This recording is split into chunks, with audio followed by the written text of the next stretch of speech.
Yep, running this from my phone again because tech is just weird. So yeah, here we go. Here we go. Just give me a quick second. I just want to drop the link.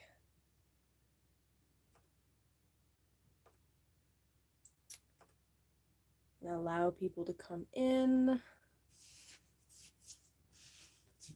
Who's that waiting? Probably Logan. Okay. Thumbs up if you can hear me. Thumbs up. Thumbs up. I'm assuming sound is good. Where is my link? Hey, James. Hey, is my sound? Hey, James. What's up, you guys? Is my sound good? Okay, cool. Sweet runes. Yes, excellent. Wonderful. Great. I could use some assistance if you guys wouldn't mind sharing the link out. That would be fantastic. Um, yeah. Tech weirdness. I don't know what the fuck. Okay. So yeah, let's talk about this week. Yeah, sorry guys, no fancy music, no fancy picture show. You just get to see my painting and my face, and that's just gonna have to be good enough. I'm just pulling up this week's charts so we can talk about it. Yeah, I got the phone plugged in, so won't have any battery issues. I'm stoked. What's up? What's up? Hey, oh, everybody, wish Roman a happy early birthday. So this is his birthday next week. Okay. What's up, Logan? Alrighty, so let's get started. What's happening this week? You know what's happening this week? The fucking eclipse is happening this week. Oh my god. What's up, Lucas? Okay, so first things first. The main thing that we got going on, we have the Venus and Sun Cazimi on the 22nd, which I'm actually really excited about. And immediately after that, both Sun and Venus move into Scorpio. But let me just take it day by day. So today we had Moon in Cancer. It was all about, feeling comfortable. Yep. Yeah, dude. Yep. Dude, birthday on an eclipse is interesting. It's interesting. It's a significant time. Everybody will experience a birthday that falls on or right around an eclipse at some point in their life. The nodes flip every 9 years and come back around every 18 years. So it'd be really interesting, actually, Rowan, for you, if you were to just take kind of a look back at where you were 18 years ago, 9 and 18 years ago, to just see like what was happening and kind of go from there. What's up, Brayden? Kind of go from there, see what kind of patterns came up the last time you had an eclipse near your birthday. So anyway, all right. So tomorrow, Moon will move into Leo, immediately make an aspect, a trine actually to Jupiter. So today, I don't know how you guys were feeling, but today it was kind of like just really wanting to feel good about things, feel good in my body, nurture myself. And that's kind of just what I was going through today. And then as soon as Moon moves into Leo, it's going to be like night and day difference between today and tomorrow. That'll be kind of cool. And then there's some other really nice supportive aspects. The Sun and Venus will be trining Mars, or rather Mars will be trining those two. Now here's the thing. Mars is basically at a standstill. He will move one more degree before he retrogrades. So he's moving extremely slow and almost at a complete standstill.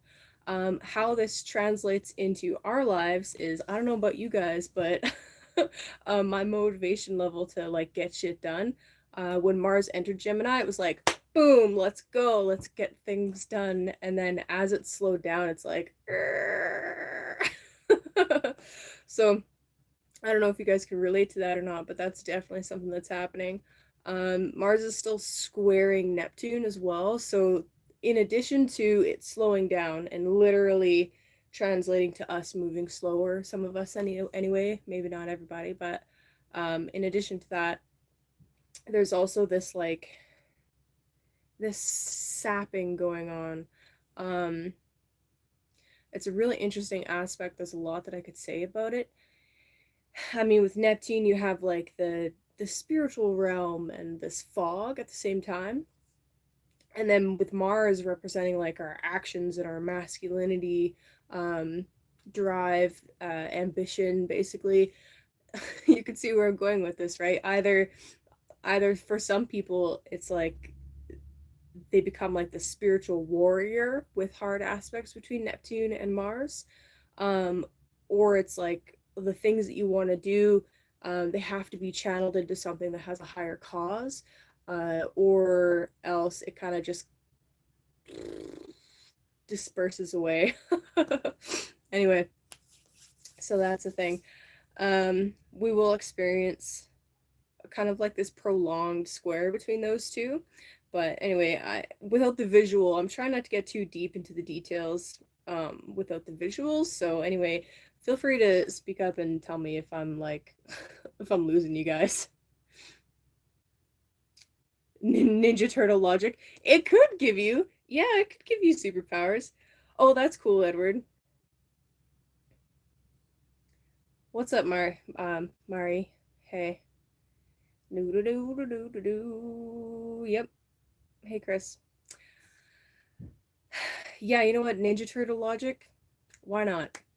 Why not? You know what? We've seen everything else crazy, so why not? Uh, all right. Wednesday. Anything happening Wednesday? Not really.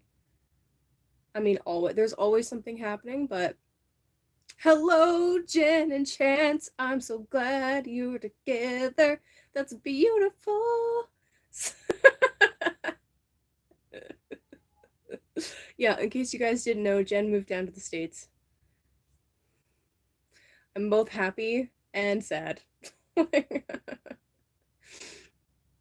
this is cool. So on Wednesday/Thursday, the Sun and Venus will be in a square to Pluto.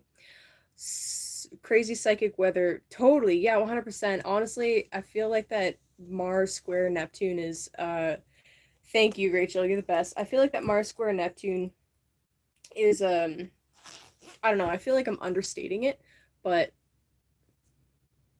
like that's how I feel about it. I'm like, meh. um, it's one of those things where I talked about it a lot in my year ahead report that I did on Chance's show. I talked about how it actually ties into the United States' natal chart. And but I just don't feel like going down that particular tangent right now. So let's just not worry about it. Let me just put it this way: hidden actions. Yeah, qigong, nice. Okay, cool.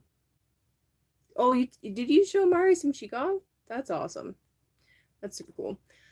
Alrighty. So back to what I was saying. Yeah. So Sun and Venus square Pluto this week. That'll be interesting. With Pluto, I know I haven't been really talking about Pluto very much, but with Pluto, we've got these themes of power and control and sex and transformation and like death and rebirth and like this dark shit. But ultimately empowering, right? But anyway, this dark shit. Uh, and in a square to the Sun and Venus, this is our vitality, the Sun, what we're most consciously aware of. And with Venus, we're talking about, I mean, relationships and sweetness and all of this fun stuff. Um, so I wouldn't be surprised if Wednesday, Thursday, there was either something going down. Oh, cool, that's sweet. I love that you taught a Qigong group. Hell yeah. Anyway, I wouldn't be surprised if we see something on the world stage about some kind of like scandal being brought to light, specifically around women and um, women in power or people in power involving women and like sex and control and all that super lovely stuff. Would not be shocked at all. Um, how that can play out on a personal level, on the individual level, I mean, it depends on if this is hitting something in, not hitting, but activating something in your natal chart. But overall, I would basically say that you might be experiencing power and control dynamics that come up in relationships. And if that is something that happens for you, pardon me, if that is something that happens for you, then, I mean, just try to recognize where it's coming from. And you got this, I guess. I don't know. That's terrible advice. I'm sorry. I don't feel like it's a something that everyone is going to experience, right? So it's hard to say. And I mean, some people have that energy in their chart all of the time, and that's just something that they deal with all of the time, or it's something that they have experienced like once and then never again. But that, I don't know. Pluto's a weird planet. I don't know how I feel about it, using it in charts. Anyway. All right. So I want to talk about Saturday. So Thursday, Friday, Saturday, the Venus, yeah, actually the Venus will be conjunct with the sun on Saturday the 22nd. It will be exact. It's called a Cazimi. Also, what's up, Gabriel? So the Cazimi, this is really special. Rachel actually hinted at this on Saturday, and it was really cool that she brought it up, and I wasn't feeling up to coming on and talking about it. But what's up, Ragai? Essentially, Venus has a almost perfect orbit. Almost. It's not quite perfect. It's a little bit off. How do we know this? Because she makes regular, measured, precise movements in the sky. We can time her cycle. In fact, the oldest cuneiform tablets that we actually have from Sumer are about the synodic cycle of Venus and her heliacal rising and descent. So that's fucking amazing. And it's actually noted in the tablets that they're a copy from an older document. So we've been tracking this bitch forever, okay? We've been tracking her forever. So what's special about this Cazimi? Okay, so Venus makes a conjunction with the sun in 5 places in the zodiac. She has an 8-year-long cycle.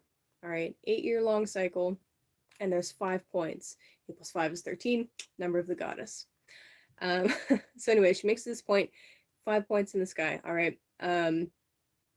They have been since all of us have been alive. Actually, there might be somebody in here that has a Virgo, was alive when it was in Virgo. But anyway, the 5 points that she makes in present day are in Capricorn, Aries, Gemini, Leo, and Scorpio. Now, if it were a perfect orbit, it would be in those 5 places forever. But because it's not a perfect orbit, the star that she makes in the sky retrogrades very, very slowly through the zodiac. So it's pretty cool, actually, because one of those points, the one that's in Scorpio, is gradually shifting from Scorpio into Libra. Why is this a big deal? It's a huge fucking deal, okay? It's a really big deal. When a point that Venus is making with the sun shifts signs, there is a cultural shift that is noticeable. As it has been actually in Mars dominant signs, we've actually seen, and this ties into the dark goddess conversation, Rachel. So we gotta take a closer, I gotta take a closer look at this for our next talk. But as these Venus sun points have been in Mars ruled signs, Scorpio and Aries, but also in Capricorn where Mars is exalted, we have seen a incredible shift in culture regarding the feminine in general, but women's culture, right? It's been really interesting to watch how this is played out. And I mean, regardless of the controversy, pardon me, of those different movements, whether it's women's suffrage and the feminist movement and all of that stuff, regardless of what agenda might have been behind it, it still fits with the theme of those star points moving. So anyway, those points have been in Mars ruled signs for a long fucking time, and now one of those points is moving from Scorpio into Libra, which is a Venus ruled sign. So it's like Venus's homecoming, basically. This is a peek into this new cycle. It won't be completely fully in Libra until the next, like there's one more Scorpio cycle before she transitions fully into Libra.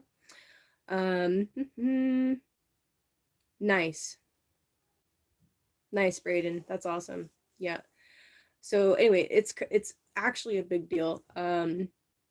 The last time this happened, and this was going to be part of my presentation, but StreamYard doesn't want to work for me, so fuck it.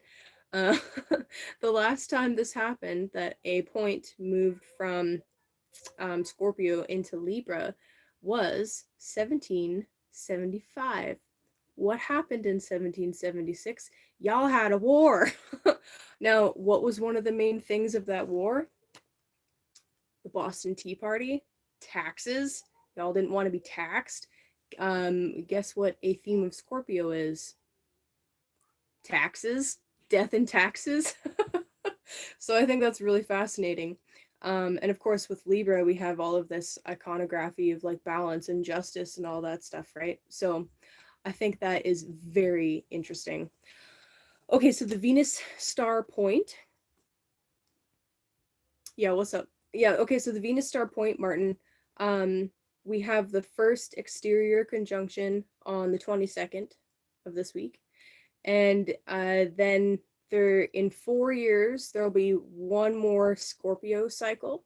So there'll be a conjunction in Scorpio. And then 4 years after that, it'll be back into Libra. Yeah, exactly. Fuck taxes.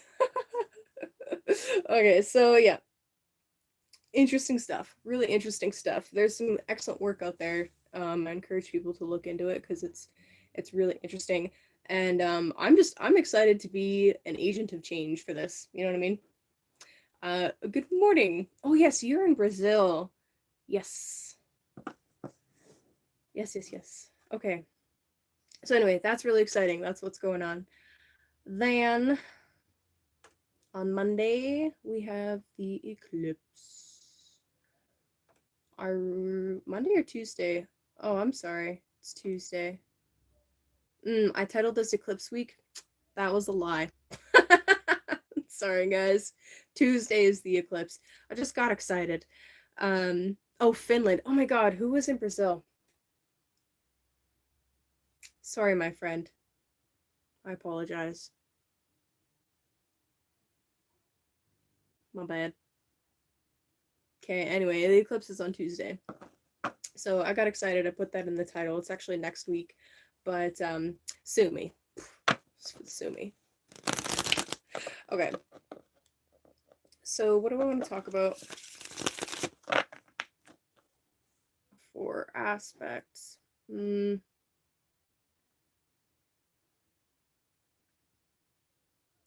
honestly just, I'm so excited about this Venus stuff. I don't know what to say. Yeah. Okay. And yeah, Grants, I having laptop technology issues, so we're doing this from my phone. So yeah, here we are. Alrighty, so I'm gonna go through each sign. I'm not sure which aspect I should talk about. I don't know.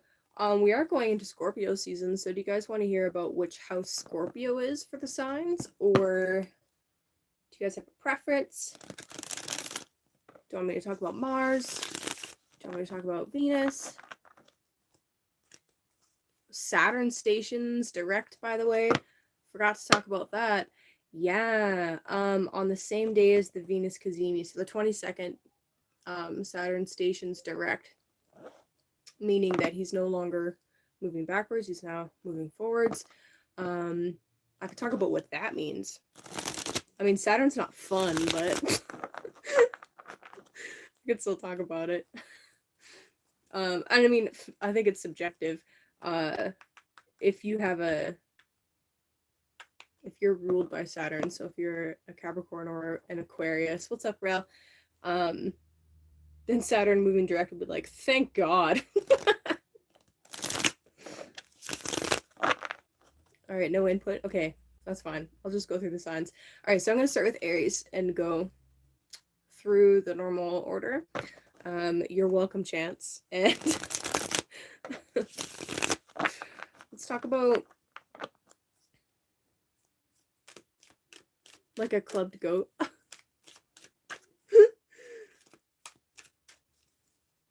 Yo, goats are hilarious.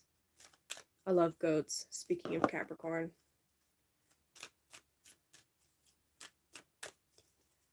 All right.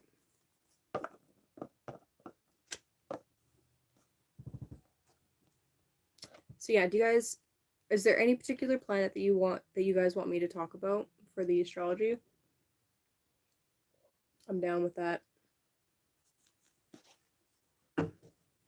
Otherwise, I'm gonna talk about Saturn, and I know at least half of you don't want to hear about Saturn.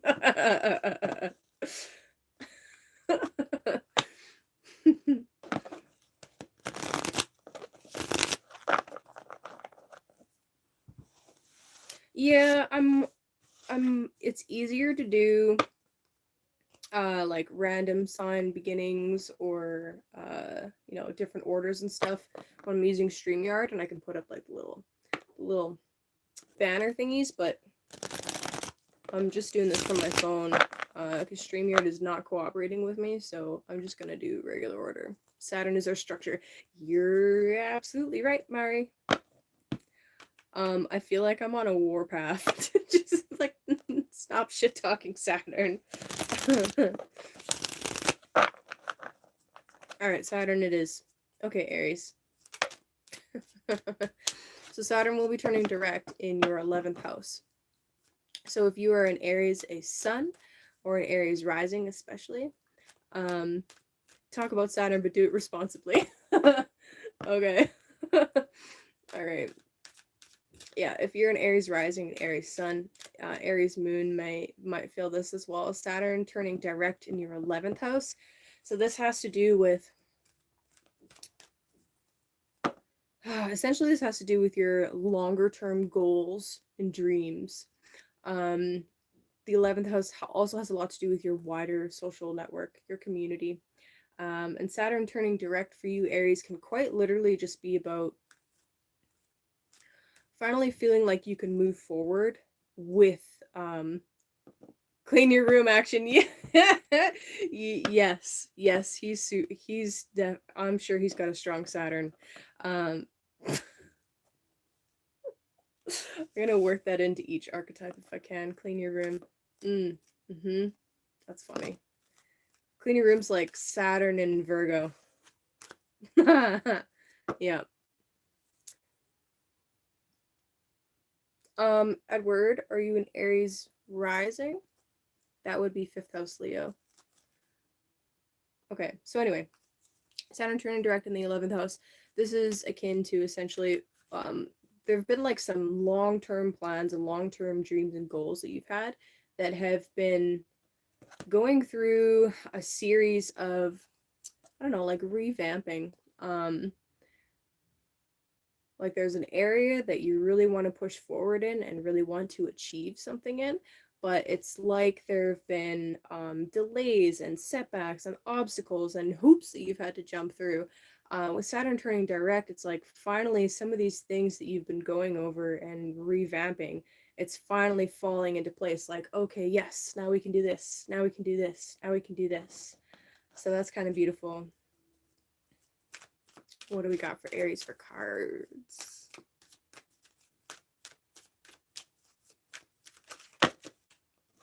Okay, Aries, I know you're excited to go first, but like half the deck's too much, brah.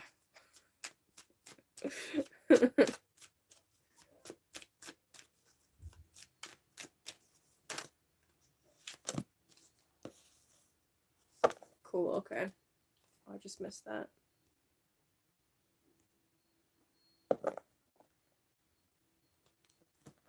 That's cool. Yeah, it's all good.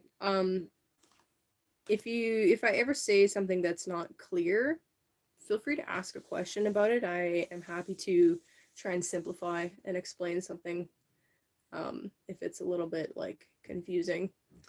Yeah, that helps me be less confused too. Okay, Aries, so you got the Fool. That's fun.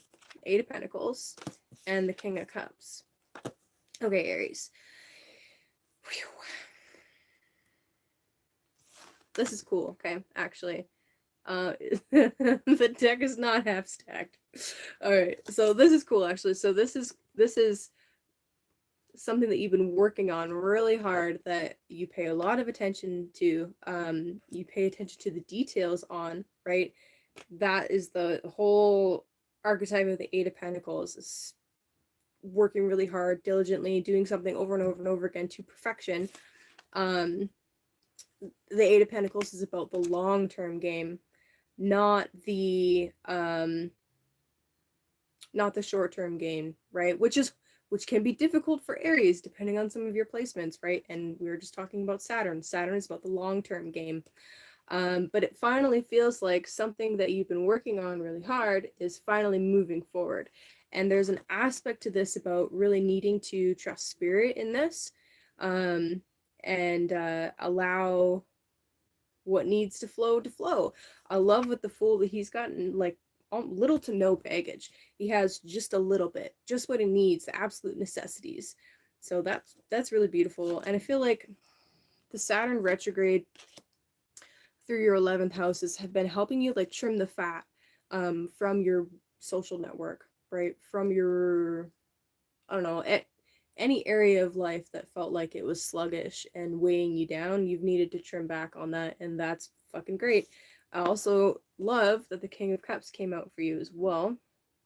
To me, this talks about just being in a place of emotional maturity, understanding that everybody else is responsible for their own feelings, and you are responsible for yours. And there's responsible 3 times, so that's 3 drinks for everybody else but me, because I'm sober. It's hilarious. So anyway, that's really beautiful, Aries. Love it. Okay. Learned about how to not do the typical hating on Saturn from you guys in Interverse. Yeah, dude. Dude, 100%. Everything has a positive and a negative to it. And tarot and astrology and all that are tools, right? And how you use those tools determines the outcome, right? And yeah, Saturn, just ask Chance about what happens when you shit on Saturn. Oh man.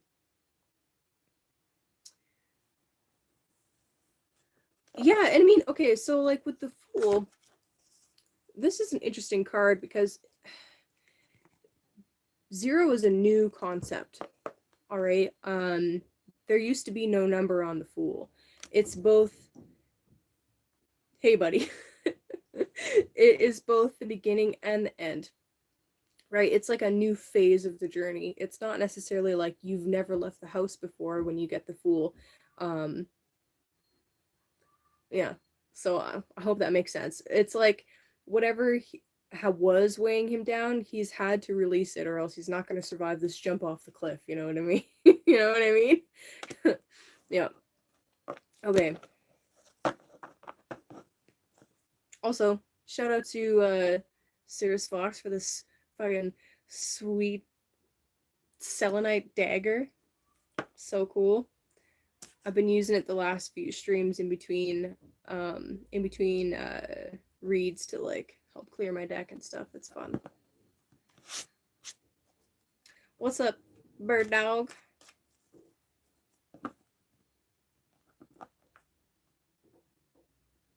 Yup. Okay, so Taurus.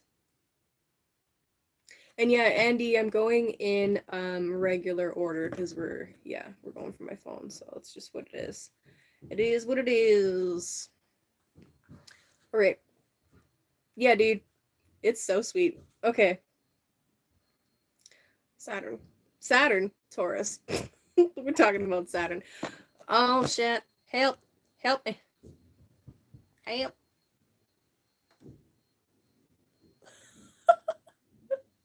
Thanks, Andy. That's my sweet fucking selenite dagger. Look at that shit. So, copper plating, right? So, Venus. Very cool. With selenite. Moon. I forget what these are. Don't remember. This lapis lazuli. Amethyst. I believe this is aventurine. More lapis. Crap, I forget what these are. I don't remember. Tourmaline. Thank you. I knew it was one of the ones that I liked. I just didn't remember which one. Okay, so Taurus. So Saturn stationing direct in your 10th house.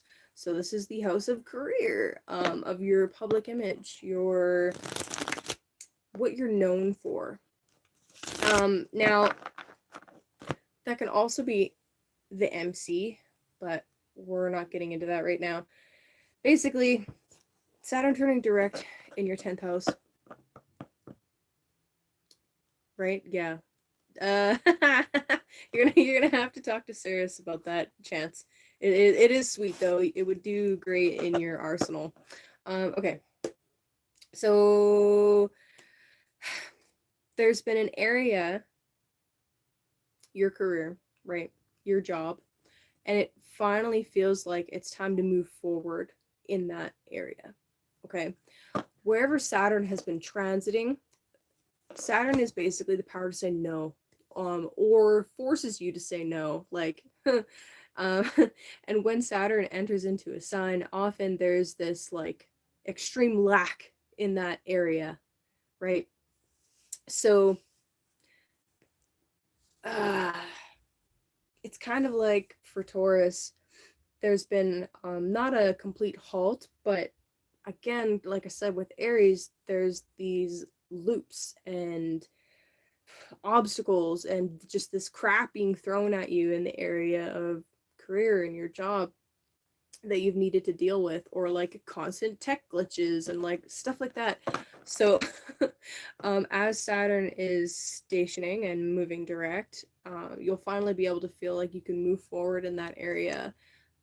And Saturn won't be in Aquarius for very long. It's moving into Pisces very quickly. He won't retrograde into Aquarius again after this. So for those of you with Aquarius placements, or with fixed sign placements like Taurus, celebrate. Just celebrate. Thank God, like legit. Yeah, exactly. Thank fucking God. Anyway.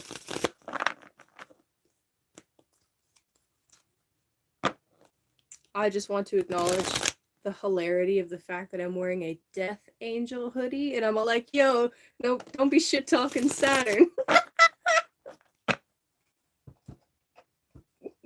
The god of death.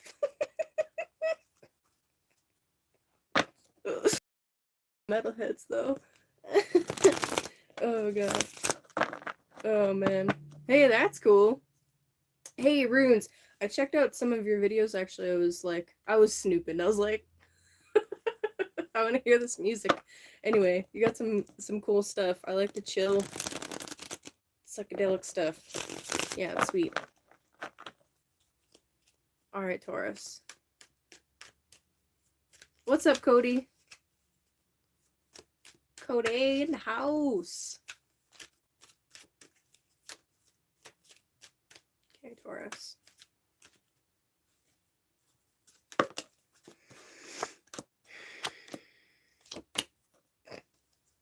Whoa. Taurus. I'm gonna need some tea. Hold on. Hold on. With the Hangman. We have the Star. There's Aquarius. And we have the sun. No, it's not that it's not good. It's just like, holy shit. I react a little stronger when it's signs that I have placements in. I know, where's J-Lo? Where's J-Lo? Okay.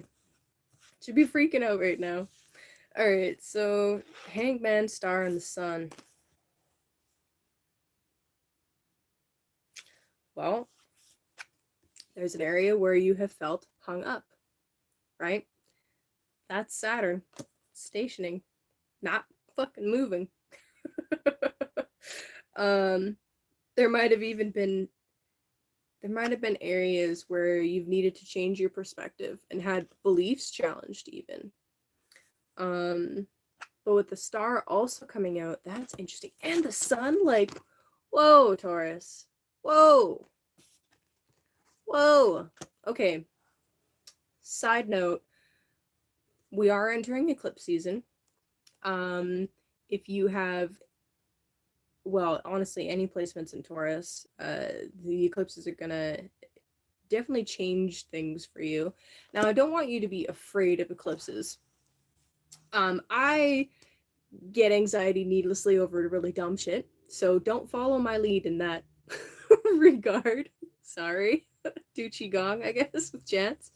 But if you have prominent Taurus placements, these eclipses are definitely going to be shaking things up for you, for sure, 100%. And some of you, Taurus, are being asked to step into the spotlight and not be afraid of that, right? Like, literally, that's what this is. The Star can be embracing, your eclectic side. If you're a little bit weird, fuck it, go with it. Go with it. You do you. Let your freak flag fly. People love authenticity, okay? They love seeing the real you. So, no filter, you know what I mean? The Sun often symbolizes like freedom and joy, and the Mercury says not. No.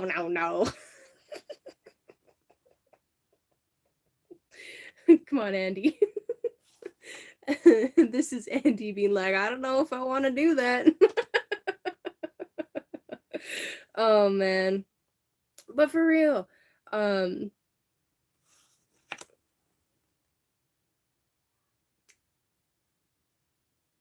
allow yourself to shine, okay? Exactly. Lean into your weirdness. Lean into your weirdness is what. No, not like those guys. Don't do that shit. Don't do that shit.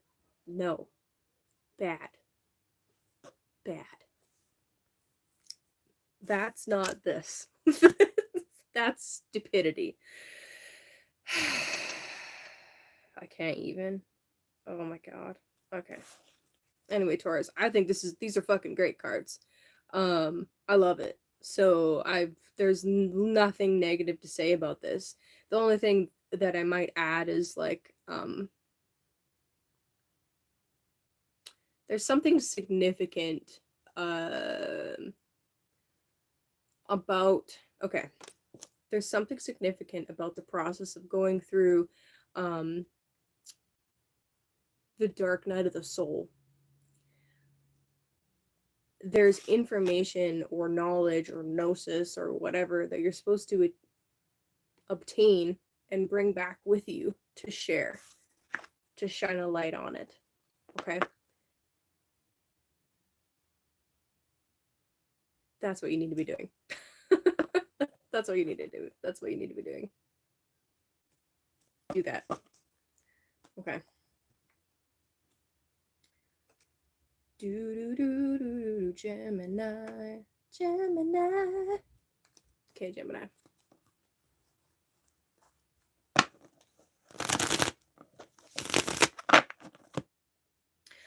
So, Gemini. Saturn is stationing direct in your 9th house. That's kind of cool.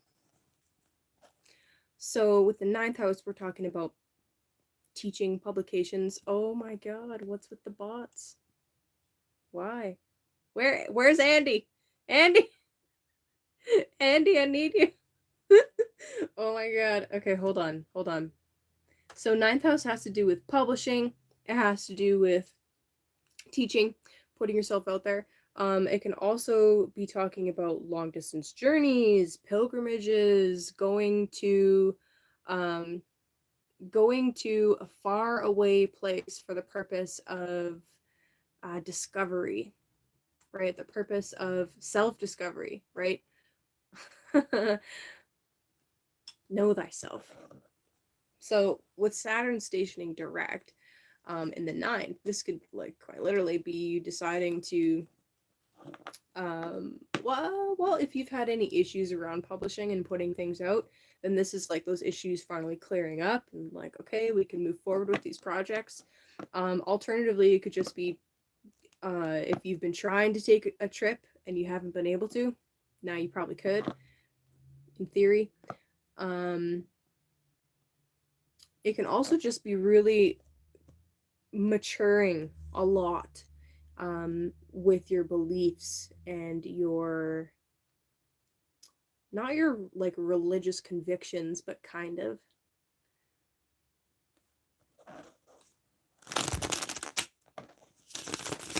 What's up, still standing?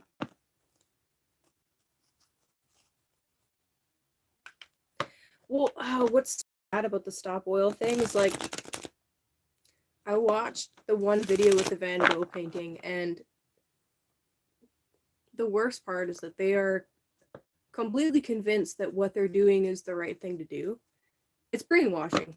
It's brainwashing. They've been brainwashed by the death cult, and it's sad because they're completely convinced and convicted that what they're doing needs to be done.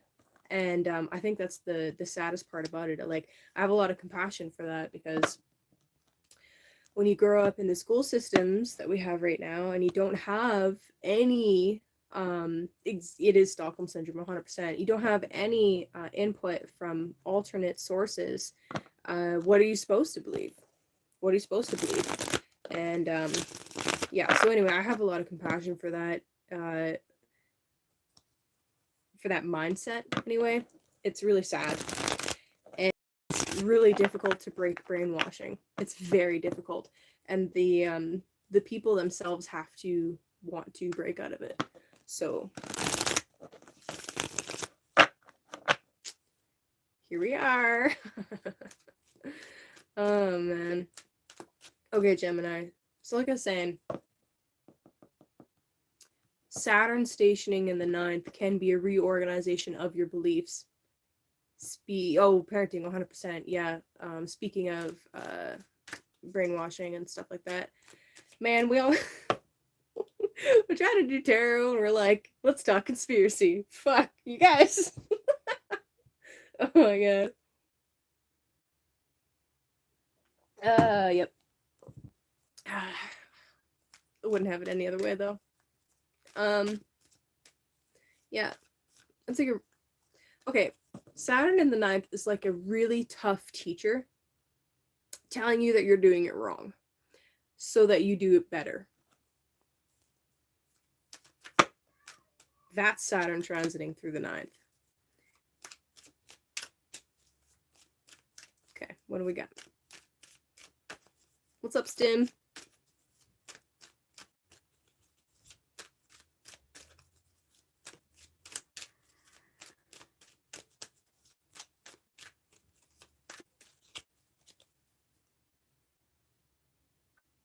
You know what's hilarious? Constructive criticism, 100%. You know what's hilarious? Gemini's cards don't want to come out, but it's fucking Gemini. Gemini, why don't you want to talk to me, Gemini? What's wrong, Gemini? Why don't you want to talk? Well, there it is. Ooh, that's funny. Okay. All right.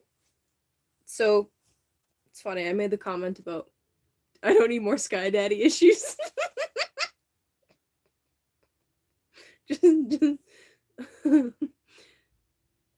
just check on Scholar. Just call on Scholar Daddy. He'll help you out. Okay.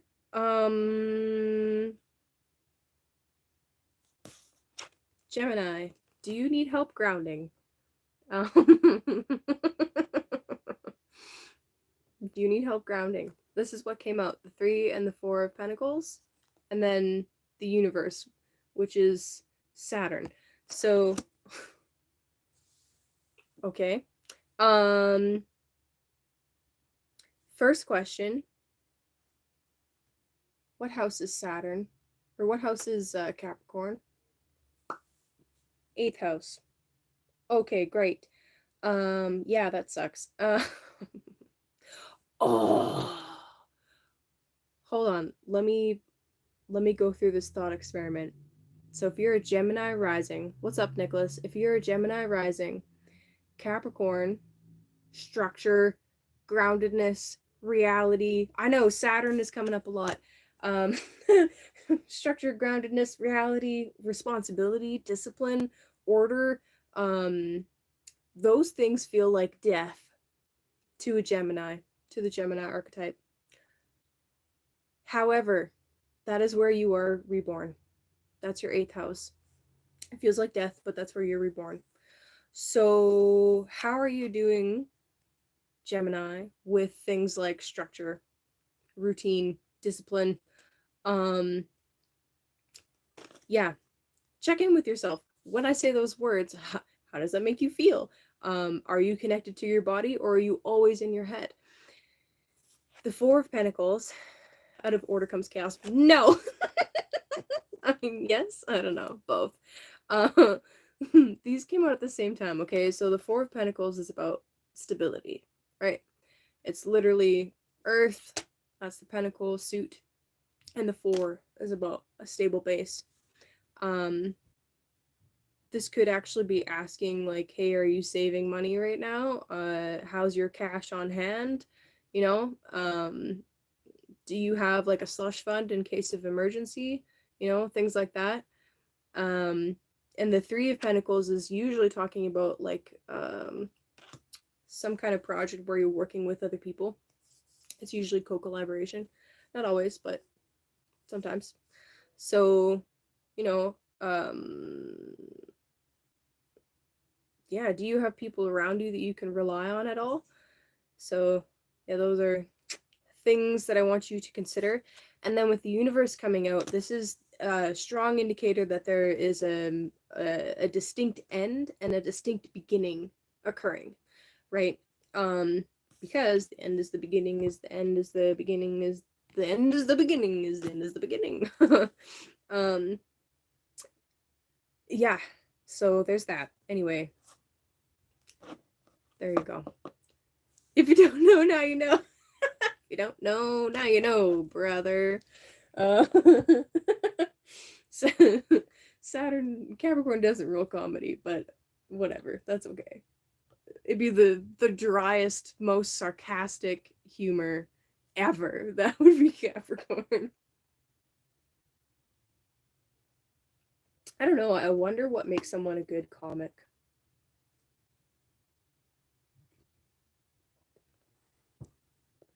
I would think like a strong Mercury placement. I don't know. It's all good.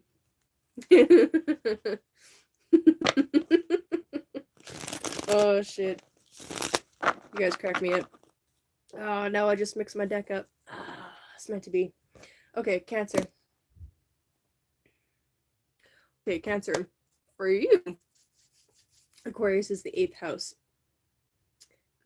Fun. Okay, so all right, follow me on with this for a second. So for Cancer rising, Cancer ascendant, and probably Cancer suns as well, innovation, revolution feels like death. And if you just follow me for a second, okay? If Cancer is nurturing and comfort and the home and mothering and seeing something grow from a seed to completion, then innovation can be like, what are you doing? It's worked this way forever. Why are you changing things?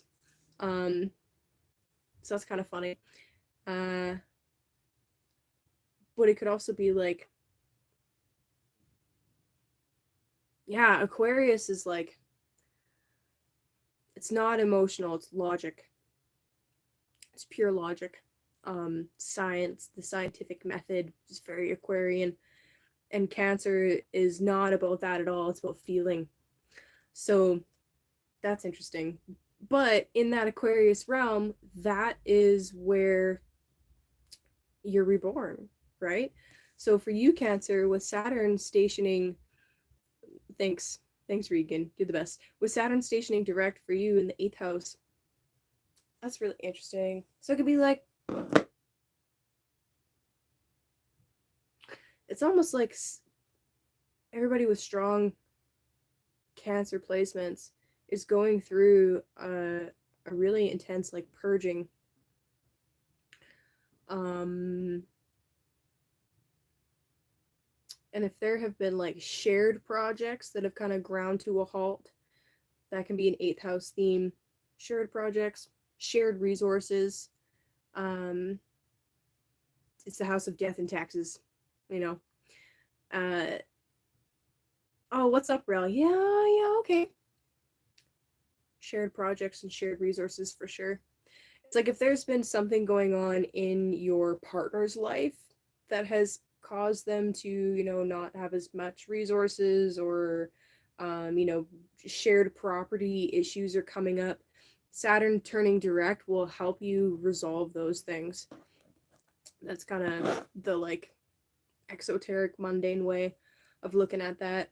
On like an internal basis, this is like, yeah, I already said it. It's like the need to, or the ability to rather, finally push through and persevere through some really difficult and sticky situations. Like with the 8th house, it's unpredictable. It's literally sudden and unexpected events occur in relation to the 8th house. And Saturn transiting there for the last year and a half to almost 2 years has been like the need to really mature around mutual resources, and just anytime something unexpected comes at you, it's like a need to just take it like a man. Like, like that's like seriously, like man up. Like that's yep. Anyway, Cancer, let's see what you got for cards. Yeah, I just feel like Saturn stationing in the 8th is like finally looking into the closet. What's up, Crypto Tales? Finally looking into the closet and just, okay, I have to deal with this, and then just fucking doing it. Knowing when not to make a joke is important too. No. Shh. Cancer knows what's up.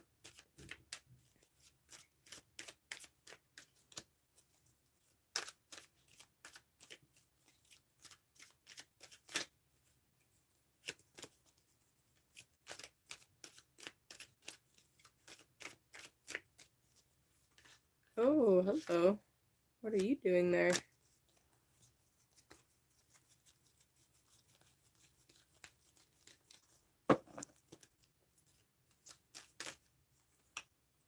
Cancer. Ooh.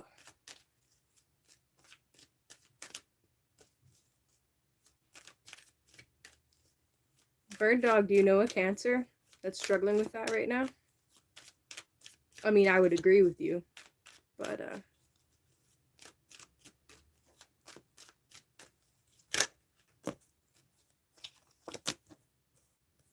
damn, son. Whoa, you called it. Okay, so Cancer. So the first thing that came out for you was the Ace of Cups, free-flowing emotions, artistry. Generally, the Ace of Cups is really beautiful. However, the second card that came out was the Five of Cups reversed, and then the Nine of Swords. And then I peeked underneath, and we actually have the Devil, and he's reversed. Okay, so it's like on the surface, everything's beautiful. It's like, yes, cuppeth is overflowing. Underneath, there's something. Yeah, right, Andy? Yes. Underneath, there's something that's not being addressed. With the Five of Cups, this is grief and loss and some really difficult emotions, honestly. It's literally, this card is titled The Lord of Loss and Pleasure. And it's coming out reversed, indicating that there are deeper emotions that are not being dealt with. Hi, Lily. Hey, what's up? Yep. And what it's resulting in is essentially sleepless nights, right? Overthinking things, even arguing. Yeah, the cancer that I know, like, avoids arguing. There's no confrontation.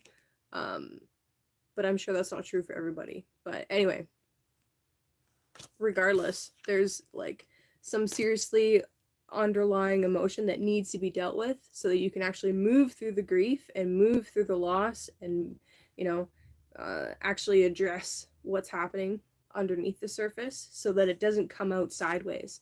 Often, actually, I would even say always, when we have some emotional thing occurring and we don't deal with it properly and we just suppress it and push it down, it does come out sideways, either with like passive aggressive behavior, or it comes out towards somebody else that we love that, you know, didn't deserve it, or we blow up over something that was really tiny that actually really didn't deserve that kind of a reaction to.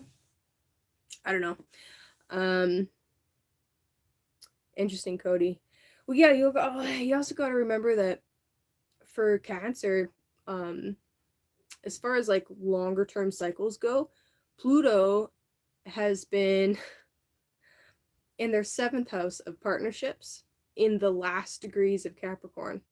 So it's like for Cancer as a whole, the entire archetype and everybody that has Cancer rising especially, their partnerships are going through a complete overhaul and change and transformation, as Pluto's getting ready to move into the next sign. So like that's a big deal. That's a big deal. Number one, just to have a big heavy hitting planet like that in one of the angular houses, which would be your 1st, your 10th, your 7th, or your 4th, like literally your cross. That's your angular houses. That, my friends, is the cross that you bear, your angular houses. So anyway, having Pluto in one of those angular houses is a big deal, and Cancers are going through a very important changeover, a complete revamping of how they see themselves and how they act in relationship, and with the kinds of relationships that they are in, right? Because it's a mirror. So anyway, Cancer, what are you burying that you need to deal with? All right. And yeah, do that. Do that. Just do that. Okay. Leo. So Leo, this is another sign that's going through a very important relationship change up, shake up.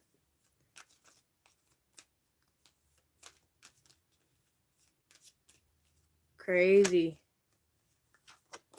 All right, so for Leo, yeah, like I just hinted at, Saturn is in Leo's 7th house. Aquarius is across from Leo, right? So with Saturn stationing direct, this is like if there have been obstacles and issues with relationship, where essentially as Saturn's been moving through your 7th house, you've been asked to really take a hard look about how you show up in relationships and mature and level up. And this is, I think this is big. I mean, Saturn stationing direct is like that long-term commitment that you've been wanting to make. Now you can really make it. Saturn, it's like, because Saturn is like the power to say no. While Saturn's moving through a house, it's like, nope, you're not supposed to do that thing right now. Saturn stationing in your 7th house is finally like, oh, now you can do that thing. if you've matured. Saturn been slapping you around. Yeah, dude. I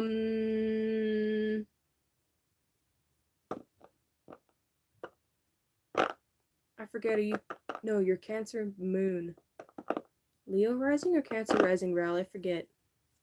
Dude, seriously, that's how I feel like all the time. Bitch, if you don't get your shit together, and I'm like, what more do you want from me? Oh, man.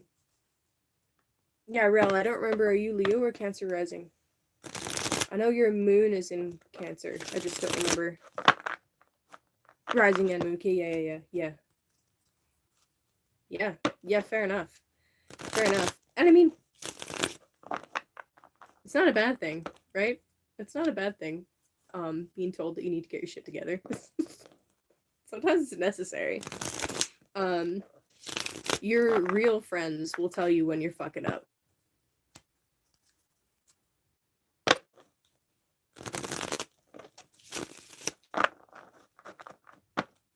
What's up?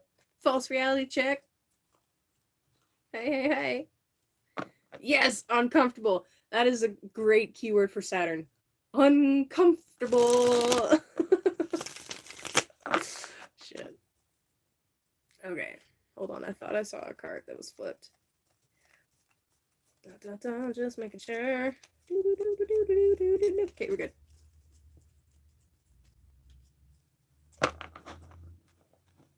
Alright, Leo.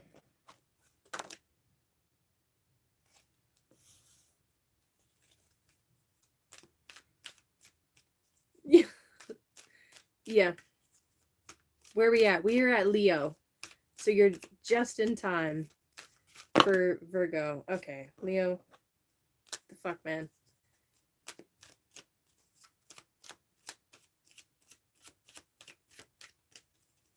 Uncomfortable Death Angel. That is my life.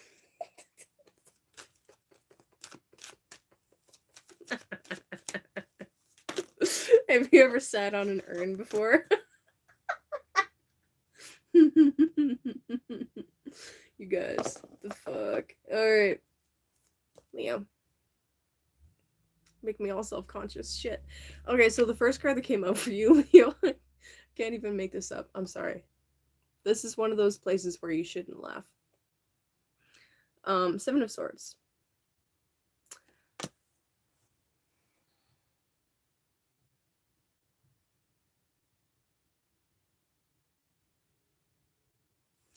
I want to ask where you've been self-sabotaging. Or trying to outwit somebody. Now, something I didn't mention earlier when talking about the 7th house is the 7th house is also the house of open enemies, right? It's your spouse, it's your business partner, and your open enemy. So not a secret enemy, not someone's going to stab you in the back. Someone that you know has it out for you, right? Serious 7. Yeah. But anyway,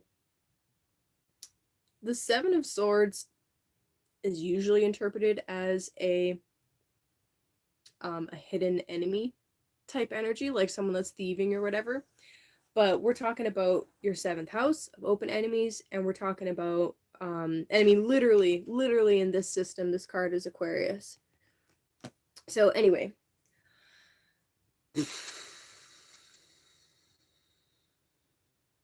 there could be some of you out there that are finally resolving something where you've had a beef with somebody. But I mean, Saturn's a little bit more serious than just like a beef. I'm just trying to use nice words. But anyway, there could quite literally be some of you that have had some serious issues come up with others, whether you're in some kind of court battle, right? That's a literal 7th house example. Or whether you're, I don't know. I can't think of anything off the top of my head other than that. But like, let's say you have an open adversary and you've been trying to outwit them. Or they've been trying to outwit you, I don't know. Word. Oh, you're welcome. Anytime. Yep. So, either way, you're probably overthinking it. The Seven of Swords can just quite literally be just needing to, it's the Lord of Unstable Effort, okay? Dun, dun, dun. You've had something going that was perfect. You knew all of the variables, all of the inputs. It was perfectly balanced, going great. And then somebody out of nowhere came in and added their little 2 cents, right? Their constructive criticism or their snide remark or whatever it was. And it set you off balance, right? The other cards that came out, we've got the Princess of Pentacles and we've got the Four of Swords, but the Four of Swords is reversed. So what I feel like this is saying actually is, yes, you've got this thing going on with the themes of Saturn and the 7th house, but the Princess of Pentacles is asking you, or maybe even promising you, that there's something new coming in. With the Princess of Pentacles, this is something that's tangible, right? So whether it is a shift in your career or you're making new money or, you know, you got something like a new position or something.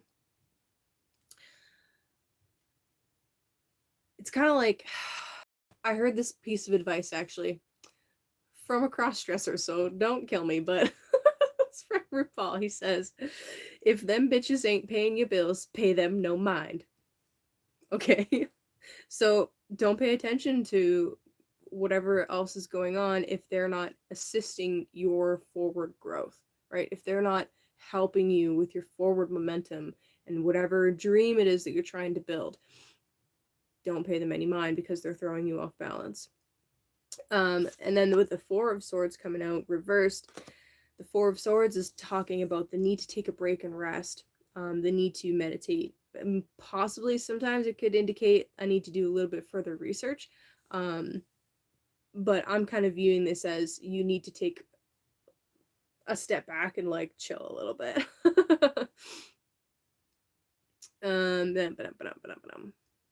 I was born with this card, self-sabotage and wits are definitely something to consider. Yeah, no, 100%. It does take practice to stabilize the extremes. 100%.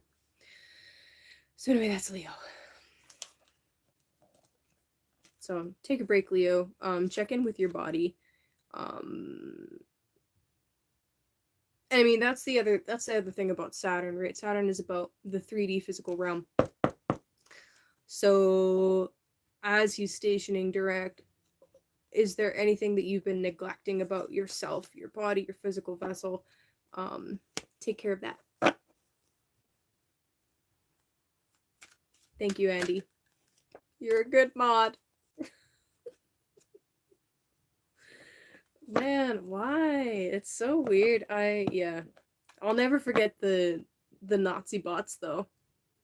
That was funny. That was a first. That was unique. I've never seen that before. Just craziness. Okay. Virgo. Virgo.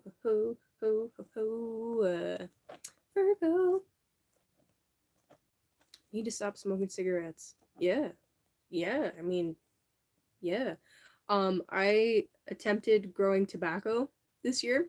I don't smoke tobacco, but I wanted to grow tobacco. So I grew tobacco and it worked really well. And then I learned afterwards, after it was like time to harvest, that it's not just about drying the tobacco. You also have to cure it. And there's like there's a fucking massive process that goes along with it, other than just, it's more than just growing the plant. I had no idea. So that was an interesting learning curve. Anyway, so Virgo. All right.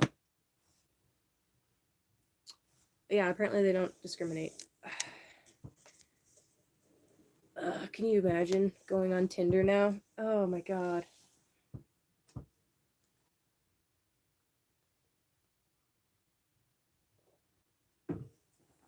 Okay.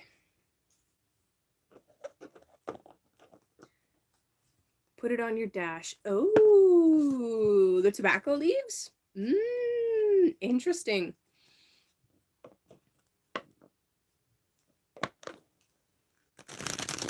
I'm gonna think about that. That's kind of genius. I just learned about how my buddy was curing his marijuana. It's super simple. Super simple. Okay, I'm gonna test that out.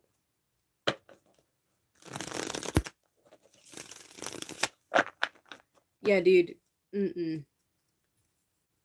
Dating apps, not fun. But also, I mean, like, now, like, can you imagine? Ugh. Nope. Okay, so anyway, Virgo. So we're talking about Saturn, right? Aquarius is your 6th house, Virgo, the house of your sacred work, your daily habits, routine. Yeah, dude, you feel free to drop that in my Telegram group. I can repost it.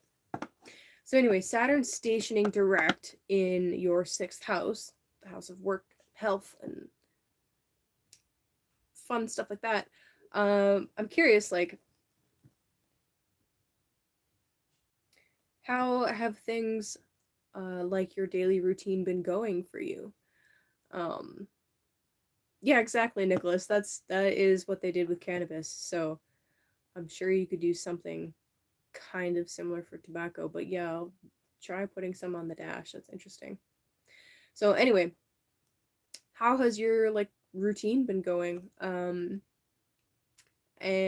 yeah, like, have you had some interesting new obstacles put in your way, or has it felt like you've had to take several steps backwards in your like routine or with your health or with work even?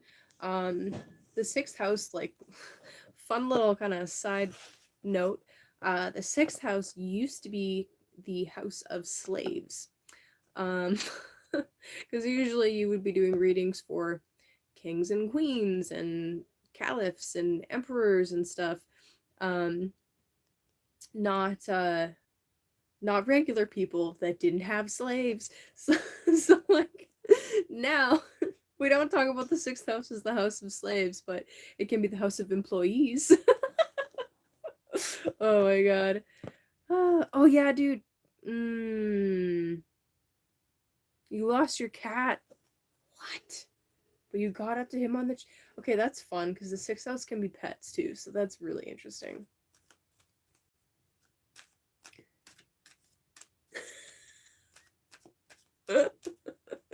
Oh man, that wouldn't be my first question, Bird Dog. My first question would be more about, oh man, it sucks because I don't want to pry into people's business, but at the same time, there are certain decisions that really are very important about the, like, the answer.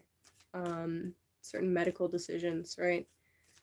And I don't want to pry and force anybody to tell me anything, but at the same time,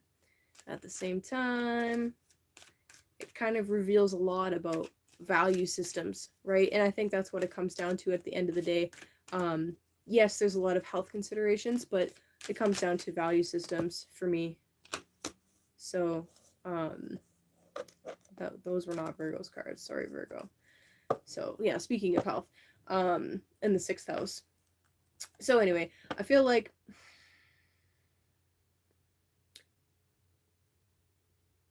if you're a Virgo rising or a Virgo sun, you've probably been working your absolute ass off and maybe feeling like you're getting somewhere, but maybe not.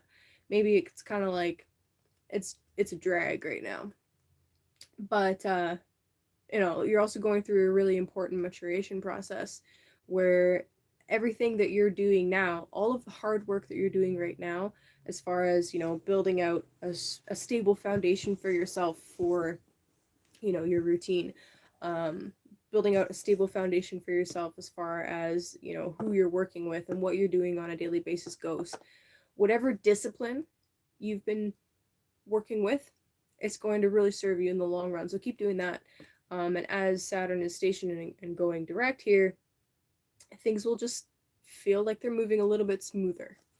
So just kind of keep that in mind. Okay, now this is for Virgo. Yep. Okay.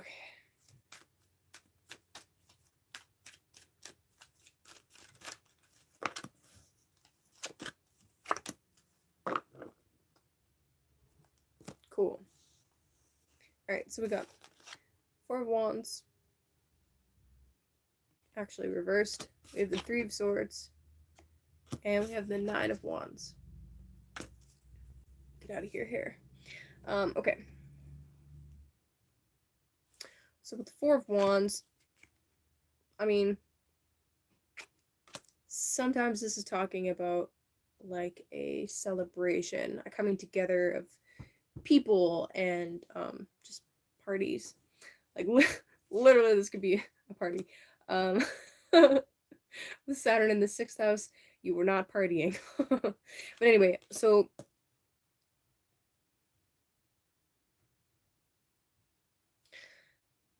perhaps actually for some of the Virgos out there, you've been feeling ungrounded, like you don't have a stable place to be. Or like maybe you're working towards trying to find that stability. And with the Three of Swords coming out, I mean, there's Saturn again. With the Three of Swords coming out, some of you could quite literally be going through some kind of heartbreak, and what you thought was supposed to be, a coming together ended up not being the case. And if that is, in fact, your story, then the Nine of Wands is telling you that, the Nine of Wands is telling you that whatever difficulty you're experiencing right now is activating in you this incredible strength. All right. Yeah, Nicholas, exactly. That's what I was thinking about. Yeah. So, how do you sharpen iron?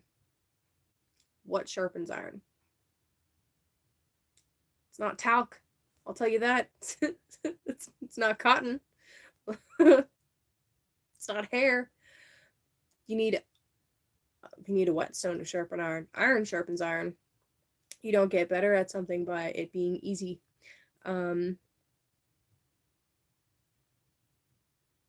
Yeah.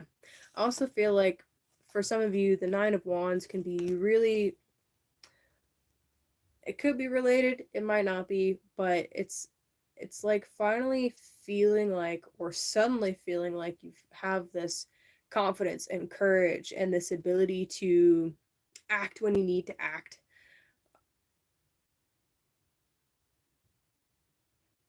I also think of with the Nine of Wands how it's starting to become a heavy load, right? I mean, 9 wands, right? Literally, if you were to think of it like holding 9 sticks or whatever, 9 logs or what, maybe you need to weight train, you might need to do some lifts, but that's kind of funny actually. But on a more serious note,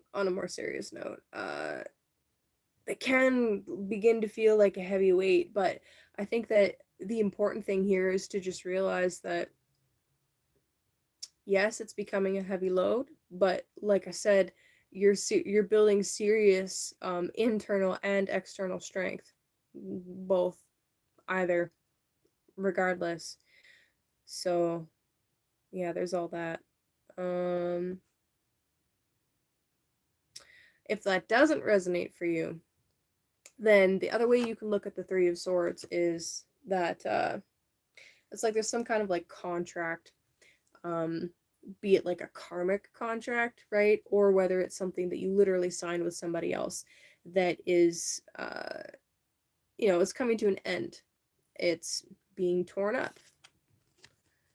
That could be literal, could literally be torn up, or, it's time to end that contract and renegotiate terms. I like to think of it like that. And the reason why is because if something wasn't built on a solid foundation, Saturn, then then it's not going to last. So Saturn is teaching you that whatever it is that you're doing needs to be from a place of integrity, number one, but also it has to be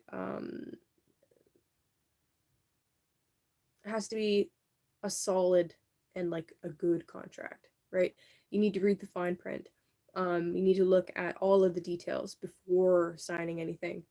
And I mean that goes for everybody all of the time, but right now especially for you guys, because that's what I'm seeing in the cards, is make sure that you're looking at the details before you sign. And maybe, you know, if the first story did resonate for you and it's not about a cat, then, you know, maybe that is just something a lesson that you're learning for next time.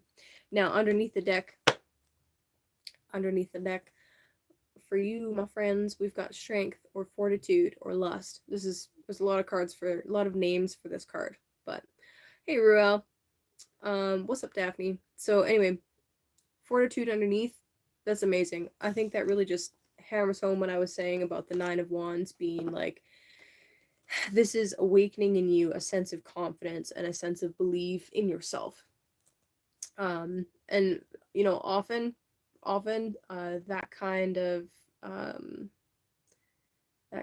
self-confidence comes after a period where you don't feel like that, right? So anyway, I love that. Okay, Libra. Happy birthday, Libra. I hope you had a good month. Yeah.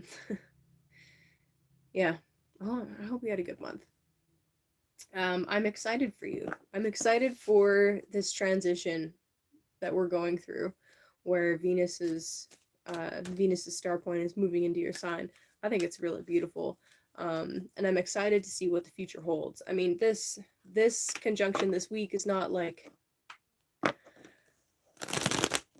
I don't even know if we'll see or feel the effects of it, because literally 2 or 3 days later we have the eclipse in Scorpio. So it's like it happens, and then Venus and the sun move into Scorpio, and then it's Scorpio season, and then the eclipse happens. So we might not even really notice the effects of this, right? You're welcome, Nicholas. We might not even notice the effects of this, or really be able to tell like what happened for a little while. So honestly, for you, Libra, I would strongly suggest that I mean, everybody can do this, but on Saturday, take some time to, you know, if you do sun gazing, do some sun gazing, and know that on Saturday, Venus is right there with the sun. We can't see her, but she's there. So it would be a fantastic time to set some kind of intention, or say a little prayer, or, you know, just spend some time with the archetype of Venus. So do that, Libra. So anyway, Saturn is stationing direct in your 5th house. This is the house of fun and joy and love and lust and play and risk. And Saturn there has been a fucking drag. It's like literally the house of fun, and you have Saturn there. So it's like extra not happy.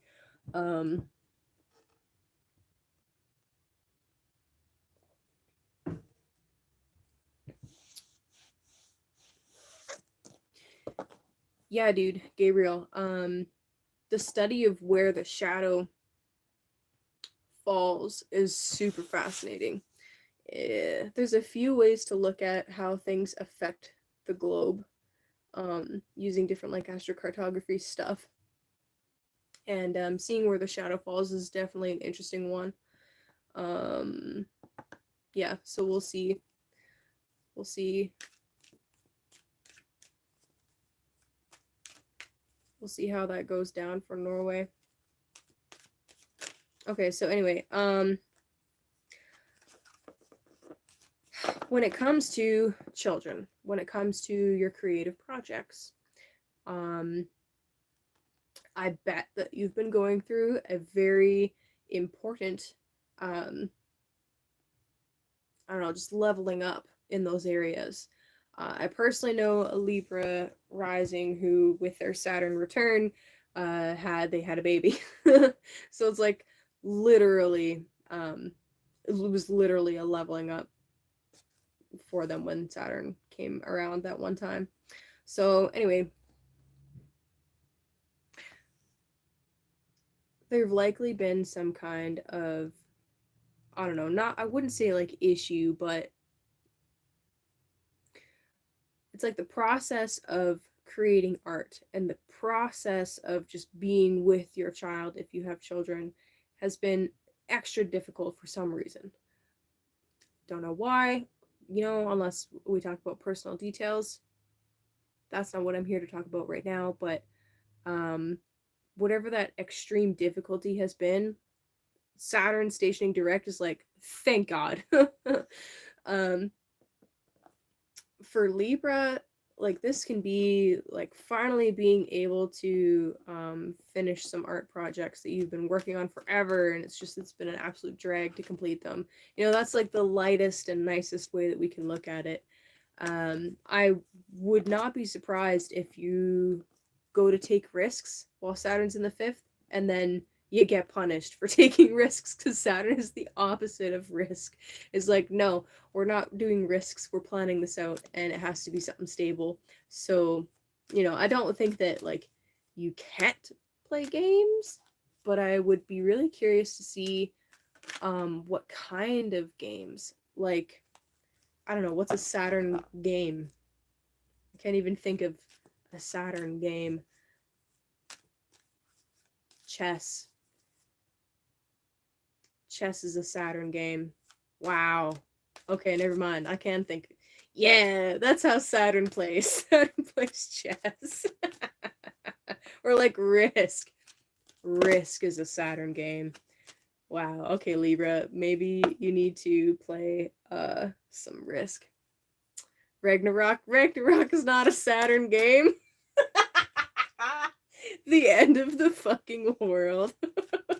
Scrabble. Ooh, making words. Now, is that a Saturn game or is that a Mercury game? Because it's wordsmithing and math, because you're adding points up.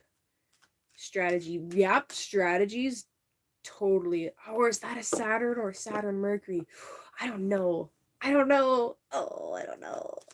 Okay, anyway. That was a fun thought experiment. Okay, so Libra. Maybe you need to play some games, okay? Try to work with that Saturn energy, you know what I mean? But anyway, it's kind of just like an area, or specifically creativity and stuff with children and romance has not been going well at all. And there's something there for you. I mean, the fifth house, it's these external things like I'm talking about, but it's also like our own inner child, okay? And I feel like if you are struggling, Libra, then it's probably an opportunity for you to take some time with your own inner child and see maybe where you've been neglecting yourself. Yeah.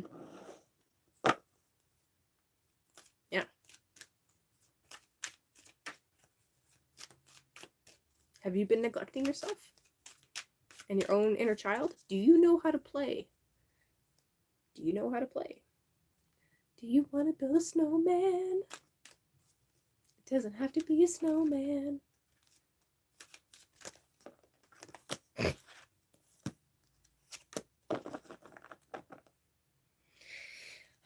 Libra. Libra.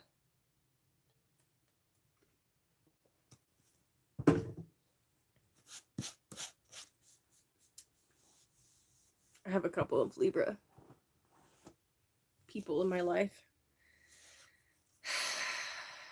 Okay. Everybody say hello to Saturn again. Yep. So the universe came out for you, Libra. Also the Two of Cups reversed. And the Four of Wands. Upright. Shockingly. I'm not gonna lie. I'm shocked that it came out upright. Alright, so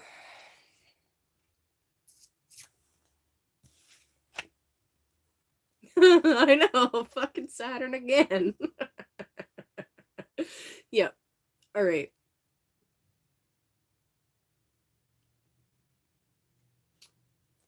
Endings, romance.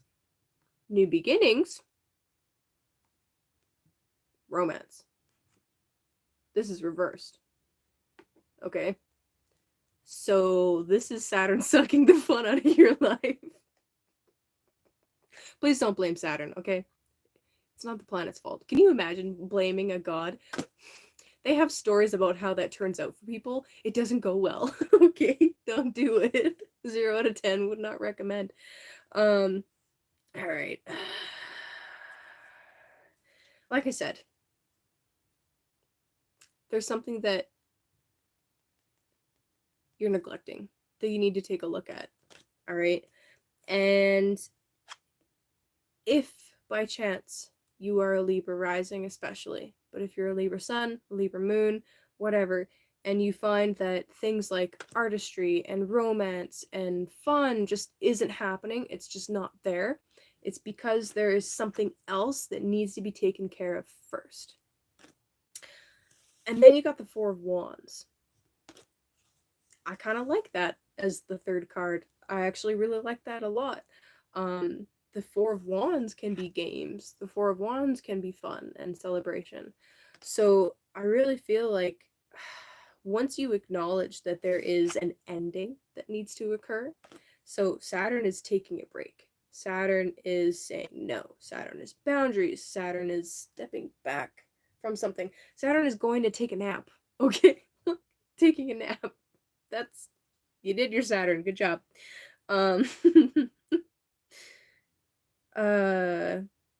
Once you acknowledge that there is, you know, the what maybe once was just is no longer, and you allow space so that you can process that, that's when, you know, that's when you'll find fun again. That's when you'll find stability in your home again. And underneath the deck, by the way, is the Ten of Wands. So this Saturn again. This is just really re-emphasizing that there is something that needs to come to an end. Yeah, that's pretty much it. That's pretty much it. That's pretty much it. I don't know what else to say for you, Libra. I don't know. I love you, Libra. Please don't be mad. Very heavy wands, exactly.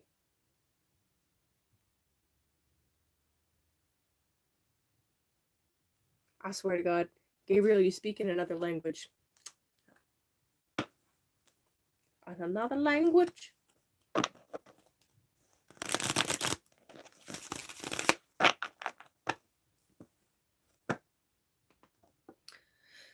Scorpio. Be kind to your kidneys. Libra rules kidneys. Okay. Scorpio, happy early birthday. Good luck this eclipse season. Next, Sagittarius. Just kidding. Just kidding. All right. Scorpio. All right. So, Aquarius for you, Scorpio, is your fourth house. This is the house of home. This is your roots. Okay? Where you put down roots. Oh, yes, Andy, thank you. That's beautiful. I'm gonna read what you said. It could be letting go of a past bad romance and the residue of that. You're right, absolutely. Because how can you possibly expect yourself to move on if you're still holding on to something? And yeah, how can you expect to have a stable home and a stable relationship if you're holding on to some past slight, right? Either forgive and move on, or move along, you know? Okay. So anyway, Scorpio. Aquarius is where you put down roots. That's your home base, your anchor, so to speak. It can also talk about ancestry and stuff. So with Saturn going through here, it's kind of interesting. Some of you might have been doing really deep dives into your ancestry, or really looking to stabilize your home. You know, sometimes Saturn moving through the fourth can be like really looking at the structural integrity of your home, like quite literally. Or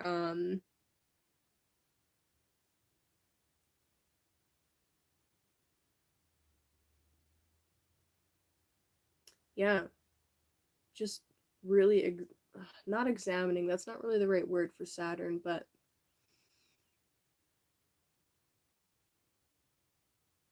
you might have even felt disconnected a little bit from your family, a little bit, while Saturn was going through the fourth. So with him stationing to go direct, it's like finally being able to connect with family. If you have family that's still not insane. Yeah. Or finding new soul family, right? Or with Saturn going through the fourth house, it can feel like you're unable to put down roots, if you haven't already, right? For others of you that do have roots, you know what I mean, like you've settled down, it can just be really deepening into those roots and really grounding down into those roots. But for the Scorpios that weren't there yet before Saturn went into that sign, it can be like, now that Saturn's moving forward, now that desire might very well kick in for you, like, okay, now it's time. Yeah. But I mean, you're about to go through an eclipse season, with Saturn squaring the nodes. And Uranus is in your 7th house. So at the same time as this desire is kicking into, like, put down an anchor and settle into something, there's still a really important, like, purging process that's, yeah, it's all good, basically. There's this important changing and purging process that you're going through on a personal level, at the same time as there's this really intense innovation. And it could be innovation or like partners with a more rebellious bent to them that you're meeting. It might be too soon, it might be too soon to put down roots, but regardless, with Saturn stationing direct, it's like, if you've had issues with property, hopefully that will start clearing up. If you've had yeah, I'm just gonna end up repeating myself, so no, you guys are not gonna believe me. What the shit? I'm reshuffling. No. Scorpio.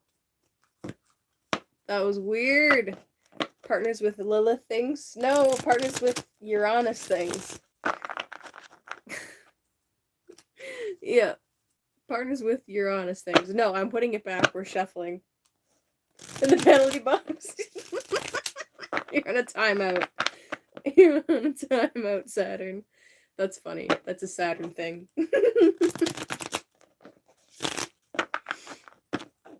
I'll just end the stream if I get that card again and be like, I'm done. Okay. I think it's so crazy we're opening Scorpio season with a solar eclipse. That's crazy.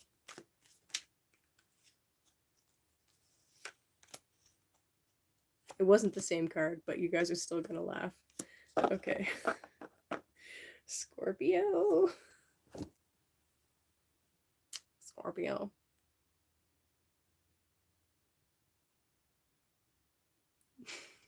I don't know how to talk about this Scorpio. What the hell? Okay. So we got the devil. That's the glyph for Capricorn. So Saturn came out anyway. Oh my god. And then we got the Three of Cups. And then we got the Ten of Pentacles. These cards are great. I don't know what to say about the devil right now. It didn't come out with bad cards, so it's kind of just like, all right, so this is how I'm going to read this, all right? I know. I know. I know. I love a good chalice of poison, right? Holy shit.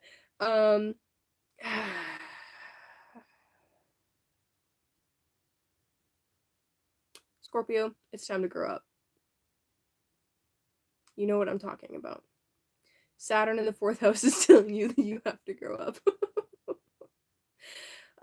So yeah, I mean, especially with the Three of Cups too, right? Like, Andy knows what's up. The devil can have multiple meanings. All right. Just notice how red my eye is. I swear to God, I'm sober. While talking about the devil with the cups, hilarious. Okay, so with the devil, okay. First of all, this is the archetype of Capricorn. I probably go through this spiel literally every time I pull this card, but it's not automatically toxicity and addiction and all of the bad things in the world. Okay. I feel like it has that association because of our Judeo Christian upbringing, most of us, right? But anyway, this is the Lord of the Gates of Matter. The Lord of the Gates of Matter. Now, these people pictured in the card, they are chained, but those chains are loose. They can break free from those chains anytime they want. The Devil card comes out often when you need to take a more mature adult role in some situation. Coming out with the Three of Cups, Scorpio, I'm really curious about, I mean, this can be 3 parties, you know? And the more obvious association here is that, you know, trying to have your cake and eat it too. You know what I mean? And then the Tinder bot comes in. Fucking classic. Uh, yeah.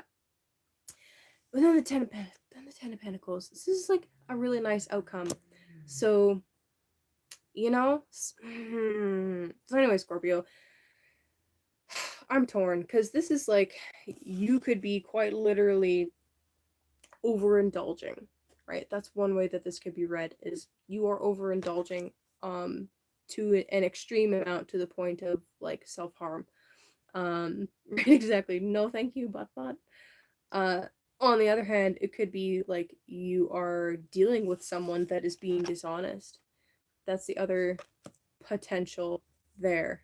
Right? Like they are involved with a third party, right? So it's all good. No, it's not all good. It's not all good. It depends. It depends. Another way that you can read this is just you know, as you are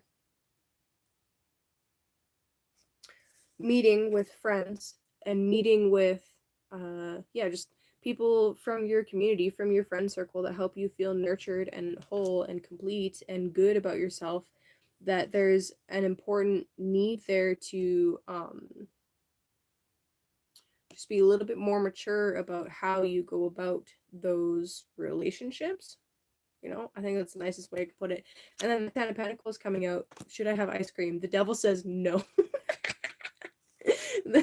The Ten of Pentacles. This is a really brilliant card, actually.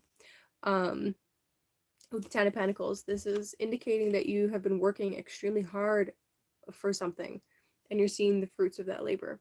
And that's the other thing about the devil that people get all wrong. It's Capricorn, okay? Capricorn is about tradition. Capricorn is about the long game, right? Same with Ten of Pentacles. This is not a quick manifestation, okay, using moon magic and candles and shit. No, no, no, no, no. This is you putting in the work, the effort, day after day after day, little bit by little bit, in order to actually have something that is worth that that is actually worth a lot, that will last a really long time. That's Capricorn. So the what I would ask then for you, Scorpio, is there any area where you're sacrificing that, where you're going for the short term rather than the long term, right? That's what I would ask. And yeah. Alternatively, is there anybody that you are leading on in any way? You know? Y'all talking about yogurt and shit. You'd think I'd be talking about Taurus right now. Shit. Anyway, is there anybody that you've been leading along and are have been dishonest to? I don't know. Maybe not.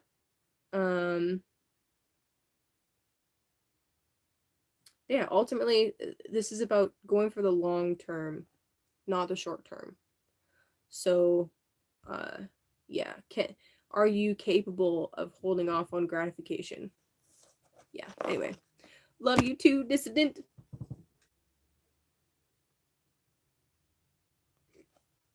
It's like a tea bag. It looks weird. You guys are the worst. Okay. Sagittarius. Sage guitarist. Alright, Sag. So Aquarius is your third house. This is the house of learning. Alright, this is the house of skills, how you communicate. So when we're talking about Saturn turning direct in the house of communication and skills and your neighborhood, siblings as well, also, side note. But when we're talking about your skills and your communication, I can feel like you've probably been having a lot of difficult conversations lately. Literally. And with Saturn having been in retrograde and then square this craziness in Taurus, it's like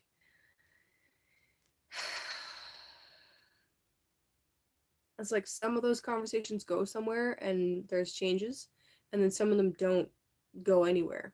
It could also be you leveling up in your communication skills in general. So forcing yourself to have the difficult conversations, right, helps you get better at them. And we actually, somebody mentioned, I forget who now, but somebody mentioned in the chat earlier, I think it was Cody actually, about when you're doing something and you're just getting used to doing that thing, there's this pendulum action that occurs, right, where you go to one extreme and then the other until you finally like master it, and the pendulum eventually comes into the middle. So with Saturn turning direct in the third house, I really feel like this is you honing and leveling up your communication skills. Also, some other tool set that you have. And that, I know that's really broad, but that's what the third house is tools. So, and if you think about this for a minute, okay, so it's Sagittarius, if their path, okay, if their path is about expansion and philosophy and exploring and learning about all of the religions and all of the things, right, that's very Sagittarius, and adventure and being a little bit wild, then Aquarius as the third house is, well, Sagittarius actually has a very scientific mind. They actually have the ability to think in eclectic and weird and unusual ways to make abstract connections and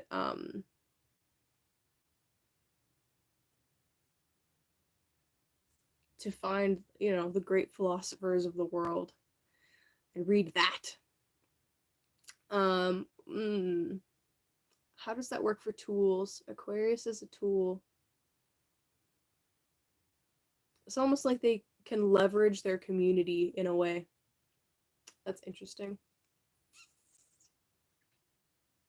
So anyway, Sagittarius, You're leveling up your tools, your toolbox. Okay.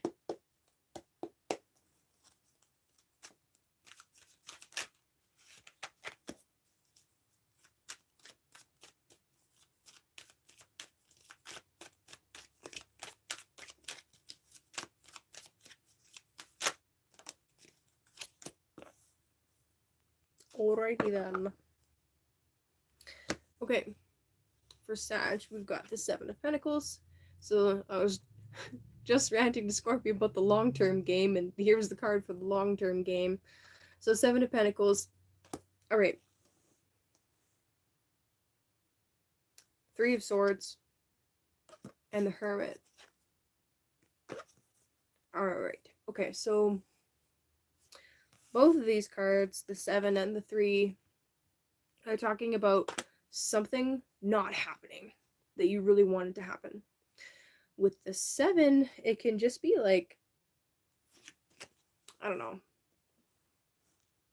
you've been working on a project, right? Maybe this literally has to do with work.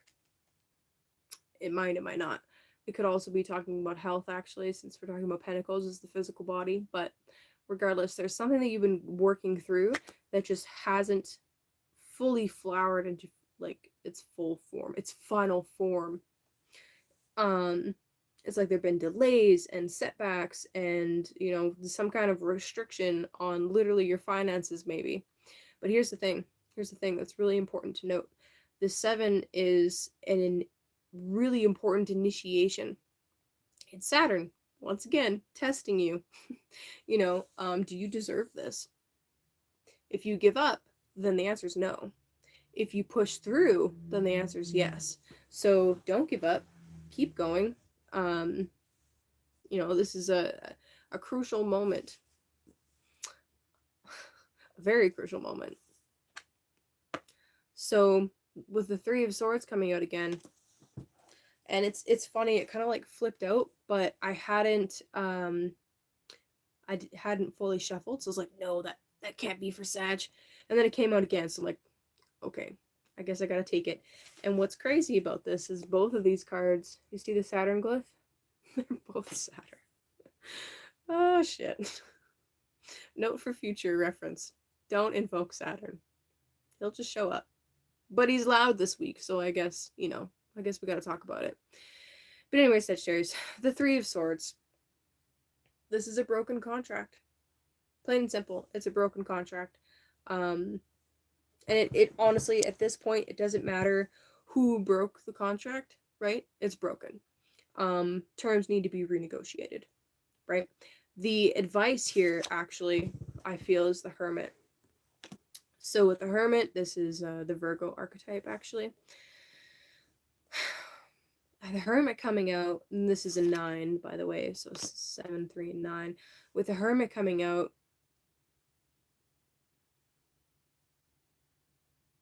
I'm wondering if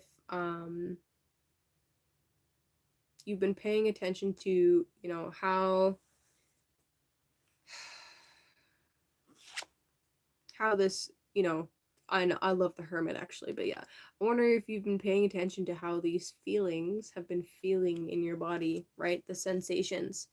I think it's really important now more than ever to ensure that we're allowing whatever's coming up to be processed fully through our body. And if you don't understand what that means, you can message me after. I'll be happy to explain that.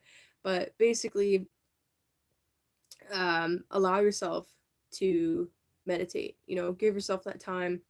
And by meditation, I don't mean like going off into la la land. I mean grounding into your body. I really feel like, especially with Saturn turning direct, that this is actually an important skill that you've been honing, Sagittarius, how to ground down into your body. You know, I don't see cards here that are specifically about communication, so I really feel like in this case that this is actually more about, you know, there's something that you're supposed to be not doing right now. And I think that it's important to accept that whatever that is, you just don't do that. And instead, work on your connection with your higher self. Charlotte, what's up, girl? What's up? Yeah, I am on Sagittarius, so yeah, you're a little bit late, but that's okay.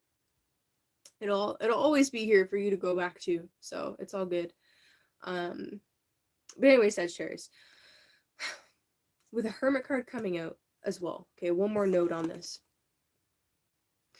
There is a sense of renewal coming. Okay.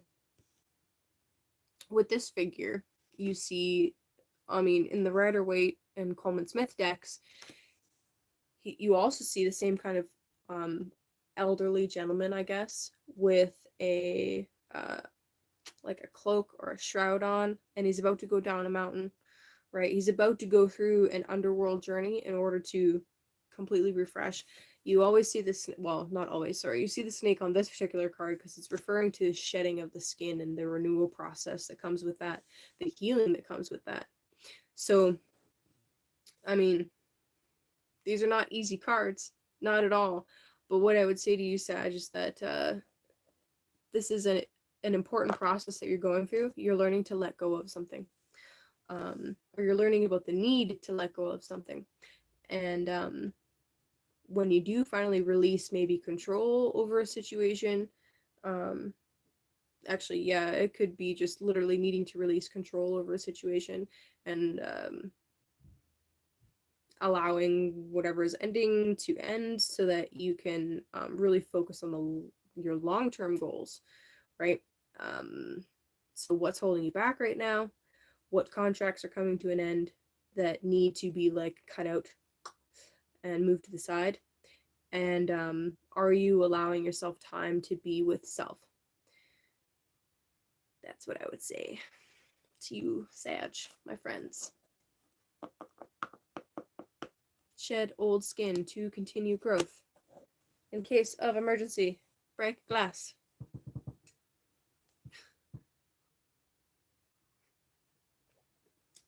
Morning coffee, good morning, sir.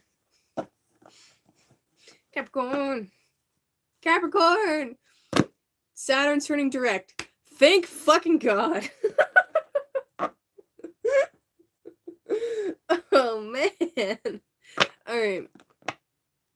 Yeah. Saturn stationing and going, retrograde fucking sucks. I get it. Oof. Also, we'll be moving into Pisces soon, so, like, celebrate. Woo, celebrate. Yeah. Finally! Yay! 11 p.m. morning espresso. Oh, man. Can you feel the relief? Finally. Yeah, so Aquarius is your second house, the house of resources. So, yeah, Saturn being in the second house fucking sucks. I mean, this is like a restructuring of how you make money and how you spend money. How's your budgeting? Saturn turning direct can quite literally signal a time where you're finally going to be making a little bit more money again. Like, thank God. Of course, I mean, this comes at a time of insane inflation and all of that other fun stuff.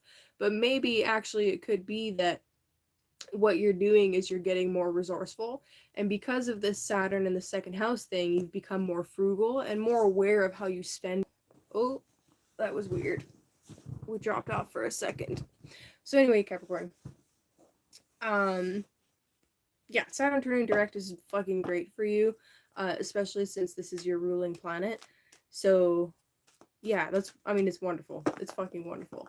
And I hope that whatever difficult lessons you've been learning, as far as your resources and your self-worth go, because that's second house too on an internal basis, is your worth and your values. And hopefully you've realized by now, if you haven't already, I'm here to tell you that your self-worth is not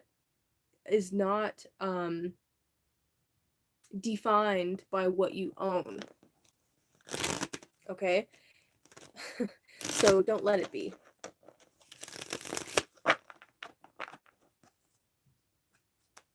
Awareness of value. Hell yeah.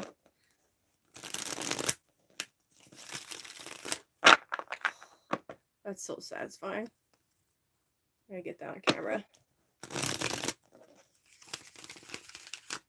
Yeah. Yeah.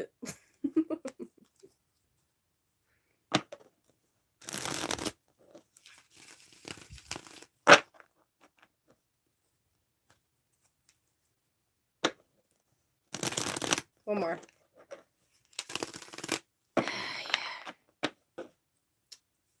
Shuffle skills. Word. I don't play card games. I learned how to shuffle for tarot. Yep.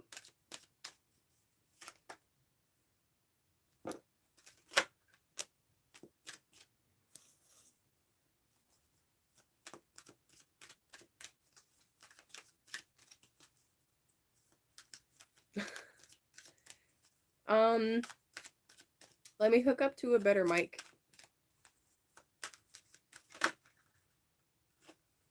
You? Okay. Ooh! Capricorn! Okay. Capricorn. These are interesting cards. So we got the Five of Wands, reversed. The Queen of Wands, sexy. And the King of Pentacles. Okay. Interesting. 2 court cards, eh? I wonder who you've been dealing with. So one of these motherfuckers is you. The other one is not you. Usually Capricorn comes out as more of an earth sign, but I don't know. I'm feeling the Queen of Wands for you right now, but I'll let you decide, okay? So let me talk about these 2 figures, and then you tell me who's who, alright? So the Queen of Wands, this is a leader. This is someone that is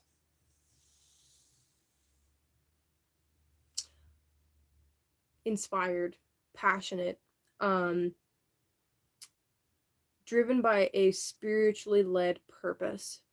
They don't necessarily need to be religious or anything like that. It's more of like an internal knowing, and you know, it's the fire element, so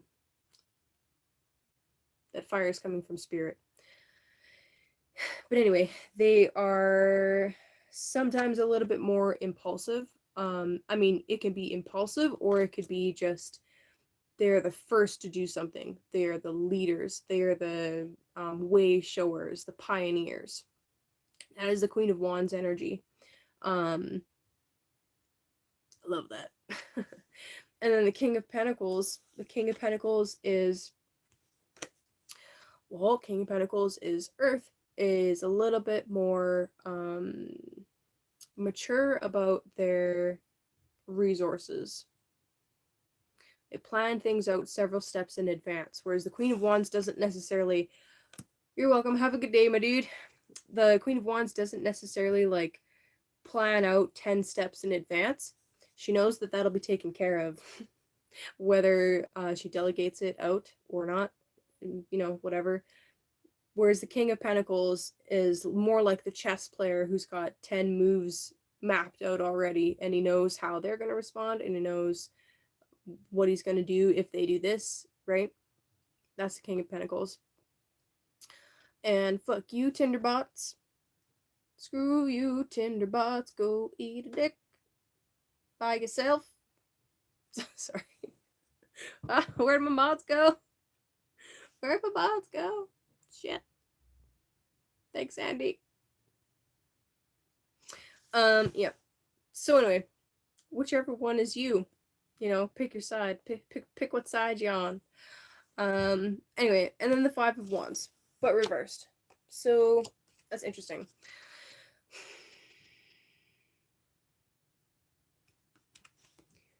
With the Five of Wands, we're talking about some kind of like confrontation, you know.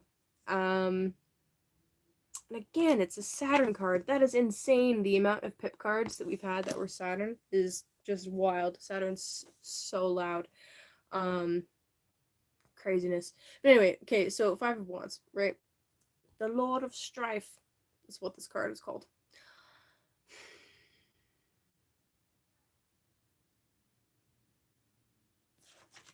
Look at their fucking faces, okay? He looks crazy.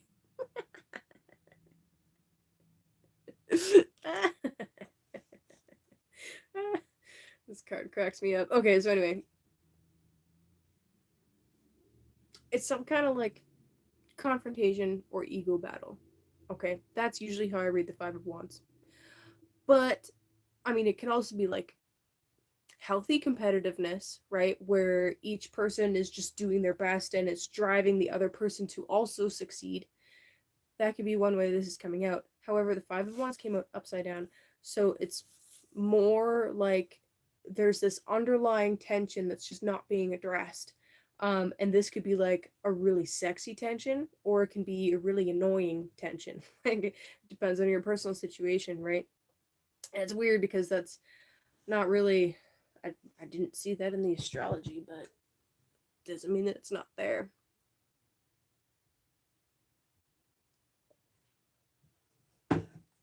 So I don't know.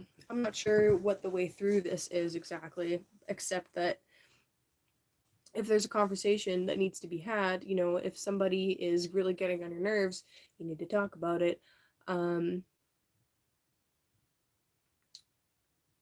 at least address it in some way. Now, underneath the deck, this might be really the assistance that we need to figure out what this means. We've got the Hierophant underneath. The Hierophant is a card of Taurus. And really, it's about being connected with your body, much like how I read the Hermit card. It's a little bit different though. With the Hierophant, this is like a pope like figure where they're leading by example and not really by telling people, they're showing people through their own actions. The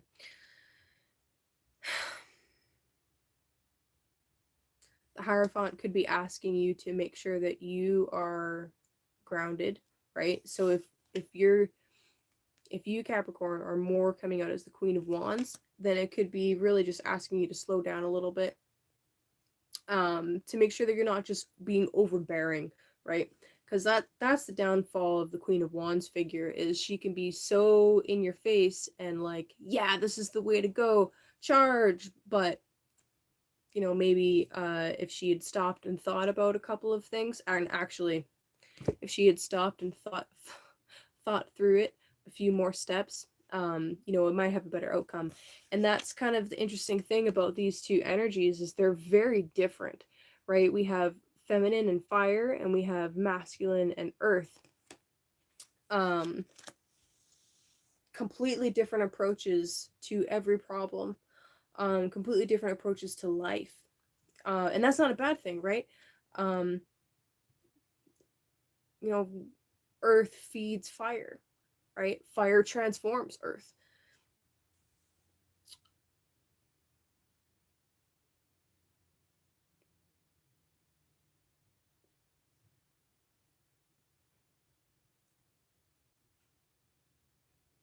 So it could be a matter of needing to just like,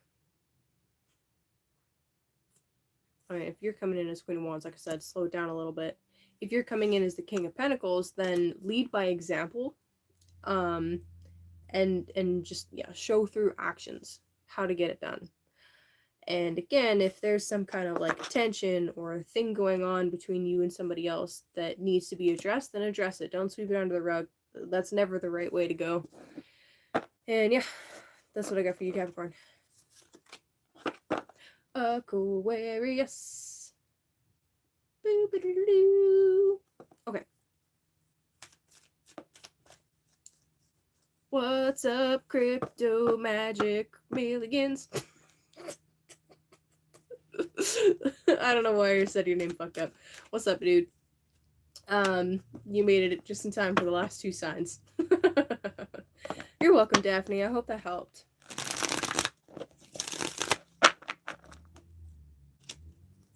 Okay, so Aquarius. So Saturn stationing direct, that's in your first sign. That's in your sign, my friends.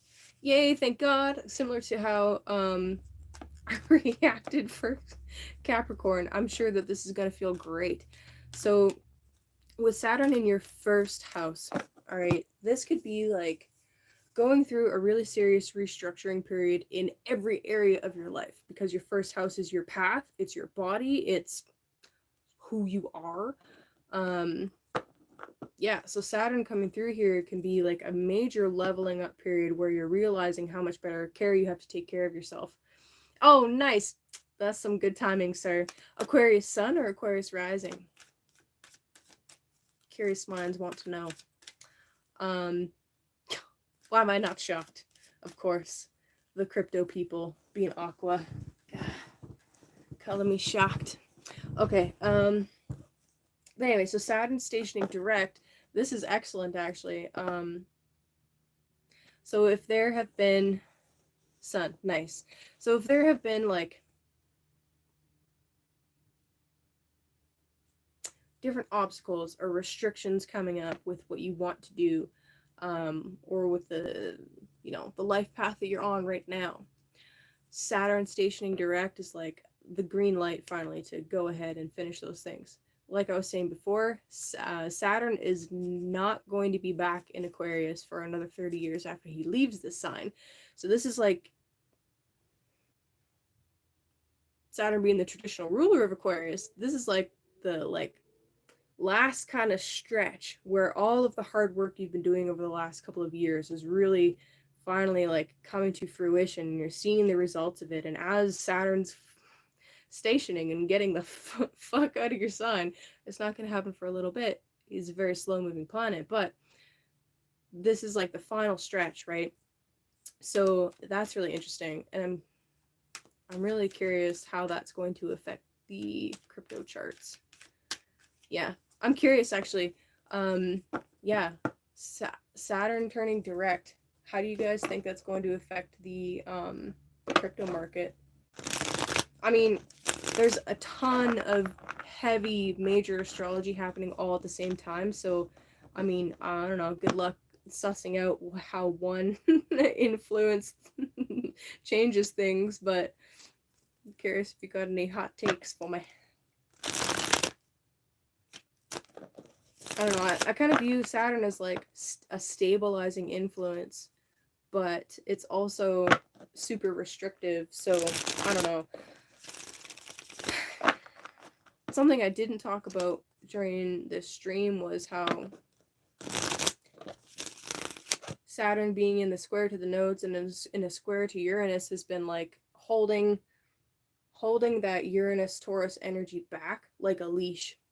And Saturn turning direct and moving away from that square. I mean, it's the closing of the square, so it's an end to a cycle, but at the same time, it's like a dog that's been like chomping at the bit, and you release the leash and then he can go. So, I don't know. I'm curious. Anyway.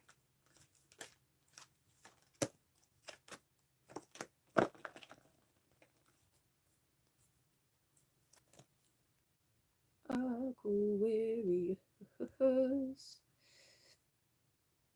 Okay. So you got the Ten of Cups. Fantastic. Magician reversed. And the Ten of Pentacles reversed.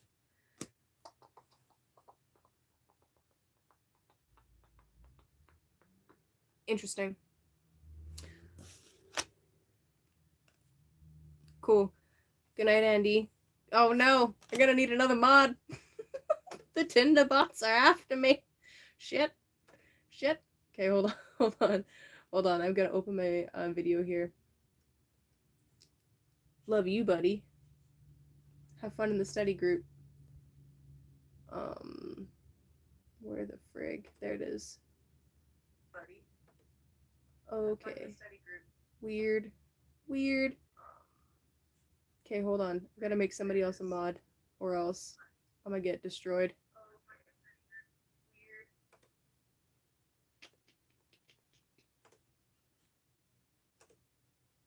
Nicholas, you're a mod now. Don't fuck it up. Okay. Oh, Edward. Sure, my friend.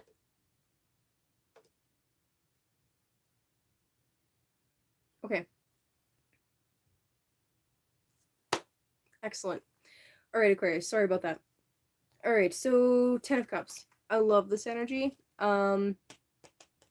So on the surface, this is like emotional fulfillment. Your cup runneth over to the point where you're able to help others with whatever it is that you feel full of.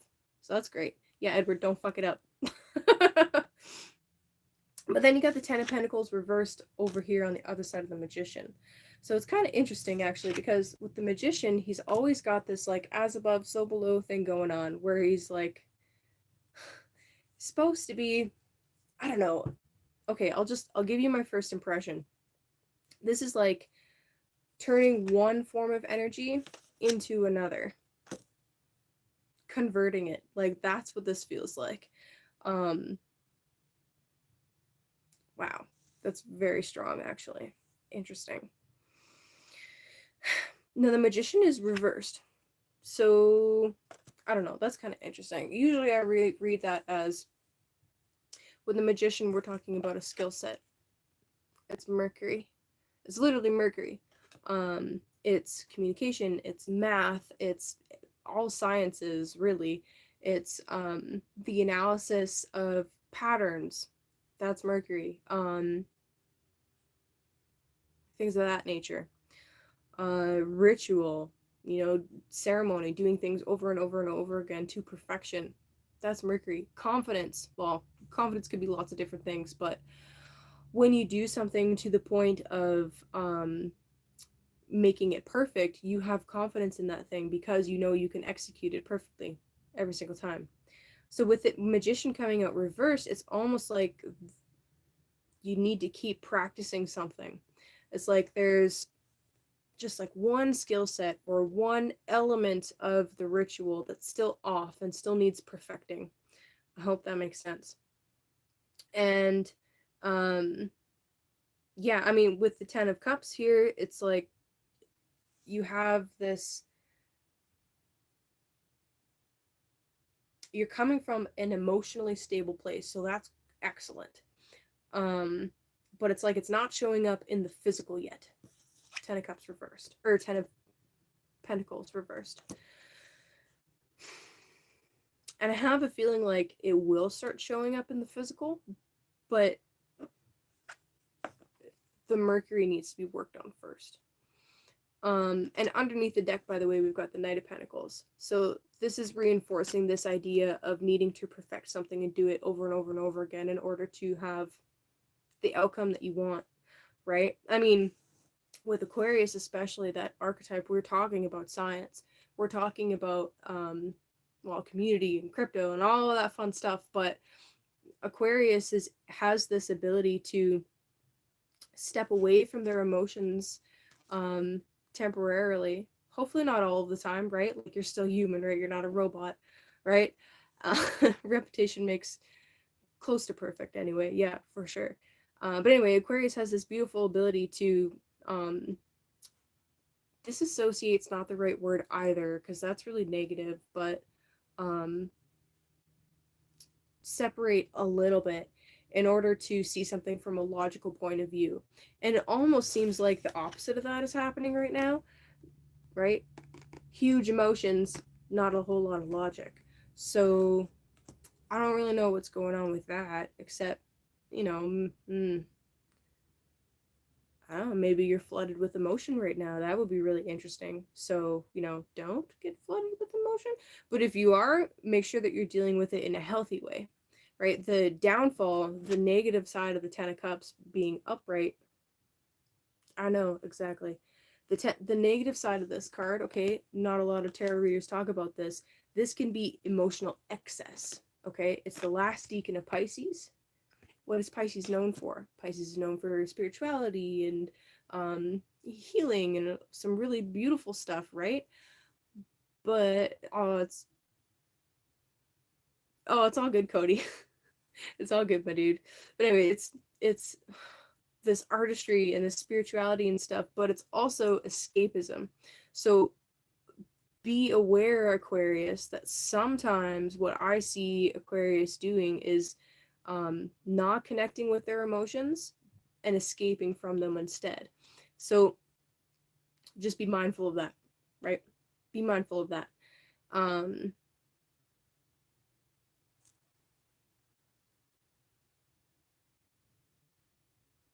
the other thing is that I would ask, like, how connected to the physical are you right now? How grounded are you right now? And that's come out for a few signs, actually. This idea of needing to be more grounded. Knight of Pentacles, just to bring it back to that for a second, the Knight of Pentacles is not as concerned with expansion so much as he is concerned with ensuring that what he's got right now is sustainable. And I don't mean that in the Agenda 2030 sense of the word. I mean that in the I mean like how it should be used. Um so yeah, maybe this is actually a really excellent time to focus a little bit more on stabilizing rather than totally, yeah, runes, yes, 100%. That's very Aquarius. You could see the fractals, um, the mycelium network. Yeah. So anyway, fuck, what was I saying? Yeah, I would ask, like, in your zoomed out picture, right? The ability to see everything that's going on. How stable are you at home, right? How stable are you in yourself? Um, have you taken care of the little things, or are you still like too worried about the bigger picture that you're not seeing the forest for the trees? Is that how that's used? The wood for the trees? I'm fucking that saying up, but I think you know what I mean. Aquarius, I know. You know what I mean. I have a love-hate relationship with Aquarius. Yeah. Dude, totally, 100%. Yeah. Um, Interesting. What's up, Juan? Juan from the whole Juan on Juan podcast. Shout out to you, Juan. Yep. Okay, Pisces. It's the Alex Jones syndrome. Is he an Aquarius? Oh man, I gotta look up his chart. Poor guy. Actually, that would be a really interesting study. What kinds of things could be going on in his chart that's making him be the have to pay $1 million fucking dollars? Oh my god. Jesus. Anyway. Okay, so Pisces. Yeah, crypto tales. I know, dude. I usually go the other way. I go Pisces to Aries, but I didn't this time. So, oh shit. All right. Okay. Pisces. Let me open it back up. So Saturn is stationing direct in your 12th house. All right, Aquarius is your 12th. Best for last. Word, brother. Alrighty, so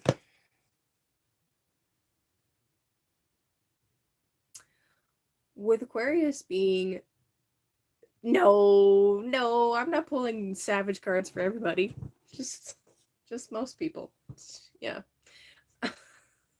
This deck is savage, okay? I only bring it out when I'm too serious, like serious readings. And for a reason. Yeah, it's not a light deck. Okay, so Saturn stationing in the 12th house. Mm-hmm. Okay. So the 12th house, we're talking about a completely hidden house. It's not something that you can see. Unless you do like dream work and astral projection and that kind of stuff. But literally that's the house of the 12th house. Okay. Yeah, dude, Juan, you should come on for an episode with your Cthulhu deck when you get it. Oh man, that'd be fun. That'd be fucked up. I don't know how I feel about that. Ugh. Anyway, so the 12th house. This is the house of spirituality. This is the house of sleep, literally. Um, and it's the house of isolation. Okay, so let me put this out here for you guys. So with Saturn going through the 12th house, dude, for sure. With Saturn going through the 12th house and then retrograde and then back again, um, I don't know, like how are you doing with things like, I mean, the theme of isolation, right? It was a good discussion, except he's a I'm gonna have to come on and correct the record.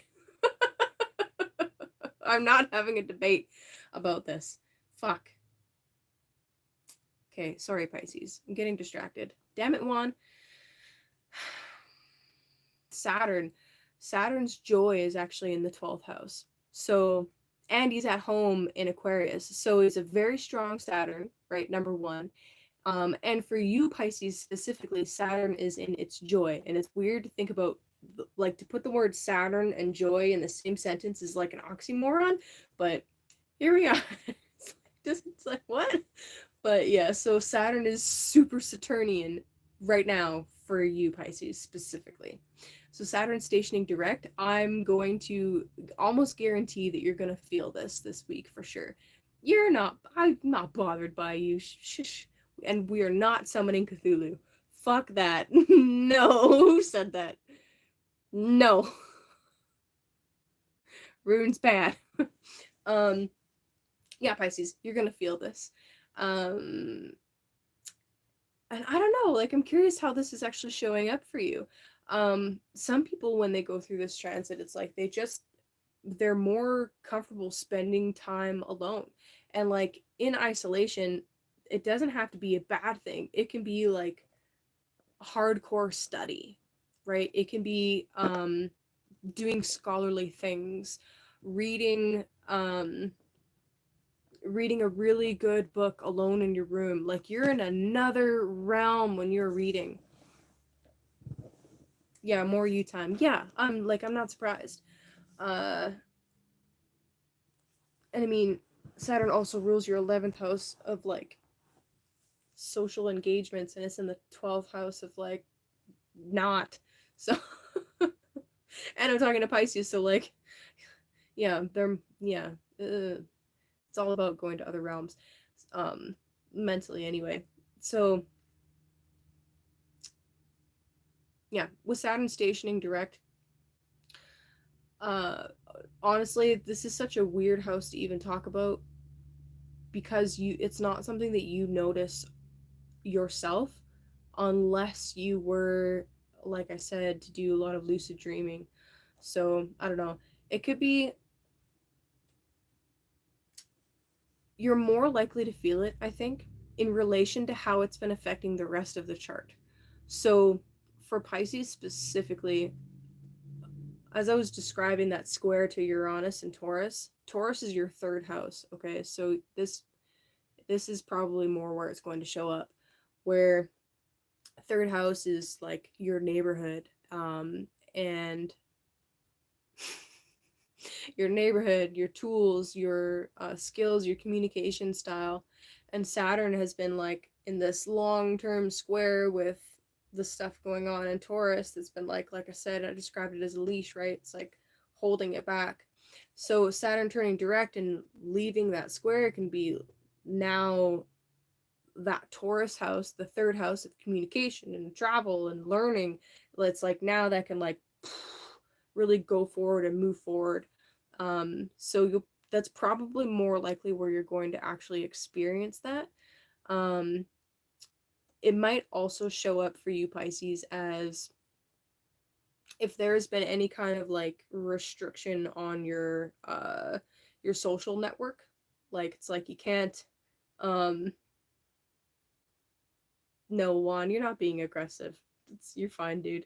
Uh, or if it's like you've been having trouble continuing to make uh, you know, moves among your network, long-term goals, or like um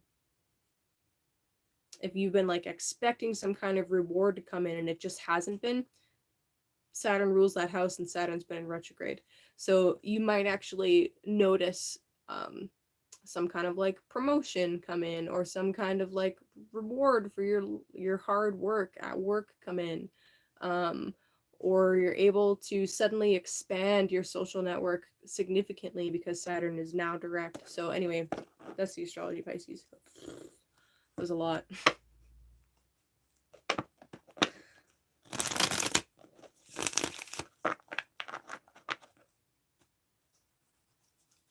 Hope that made sense.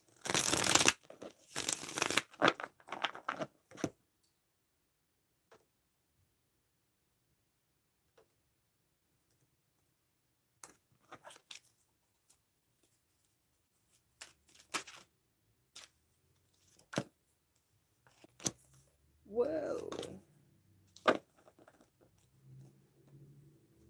No laughing and only whispering.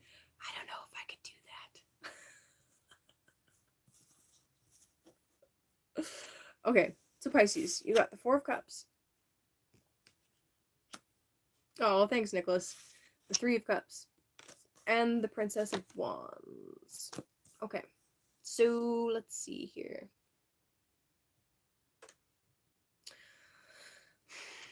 With the Four of Wands, we're talking about comfort. We're talking about the need to feel comfortable. Like, quite literally, it's Moon in Cancer. Saturn is retrograde for like a third of the year. It's not an unusual thing. Um, Fuck. Anyway, so comfort, right? Moon in Cancer. Having all the nice things, all the nice strengths, all the nice foods, all the comfortable fabrics, all of the, everything you could possibly need to feel good, right? To feel whole. That's very much right. I know I would laugh because I'm whispering. I don't know if I could do that. I would have to like record it and then edit out, like edit the shit out of it. Couldn't do it. I would drop an F-bomb and then start laughing. That's what would happen. Yeah. So anyway, Four of Cups, comfortable. The only thing about comfort is sometimes with comfort we become complacent, right? So there's that. And then you got the Three of Cups. This is celebrating with friends. What's up, J-Lo? How could you forget Moonday? You're fired. J-Lo, they've been hitting me with the Tinder bots. Okay, sorry, Pisces. Oh god. Three of Cups, celebration with friends. I love it. Oh, what's up, Carrie? You did miss Gemini. I am at the end, so you'll need to rewind. Oh, it was your daughter's birthday? Okay, that is completely allowed. I'll allow it. Happy birthday to your beautiful daughter. Oh my god, 17. Shit. That's sweet. Man. Okay, Pisces. Celebration. Celebration. Thank you, J-Lo. Celebration. So you're comfortable, you're celebrating, and I love it. Just be careful that you're not getting too complacent and too comfortable, right? I mean, eclipse season's gonna shake up everybody, so I don't think that's really gonna be a problem. Just saying. Uh, yeah, and then we got the Princess of Wands. That's really exciting, actually. This is passion, okay? This is a new passion, all right? Princess of Wands is like something coming in and inspiring you and lighting a fire that's like, yeah, whatever that is, I want more of that. So you pursue it. Like, we pursue Princess of Wands things 100%. The Princess of Wands. Yes, yes, yes.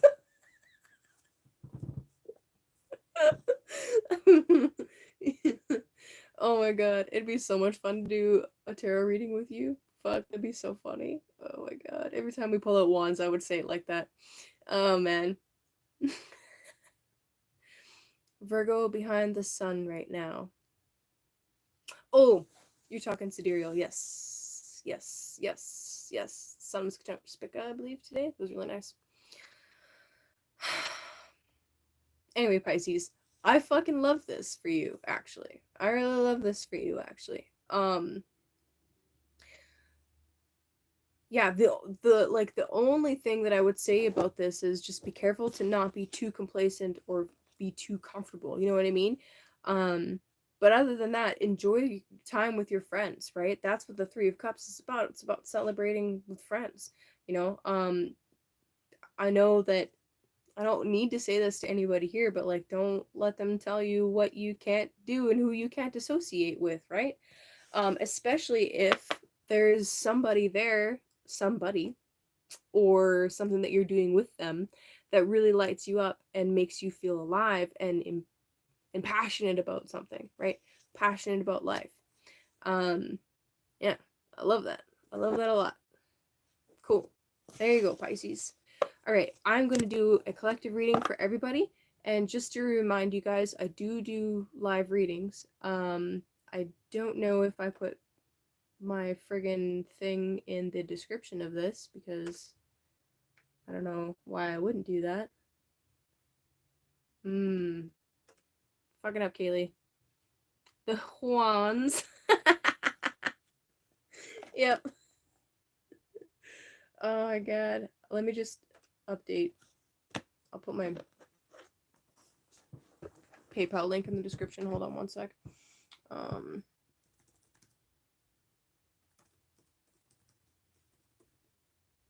And by the way, like, my laptop is fine. It's just not, like, it's not connecting StreamYard stuff. I don't know what's up with that.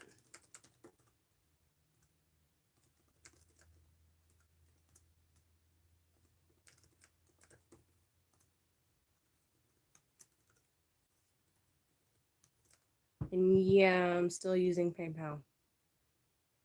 How do you decide when you're focused on sidereal or tropical? I automatically do tropical because tropical works and is tied to the spine of the earth. And I actually feel it's more grounded.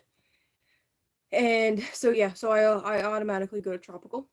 And I'm teaching myself how to see where the tropical signs begin in the sky.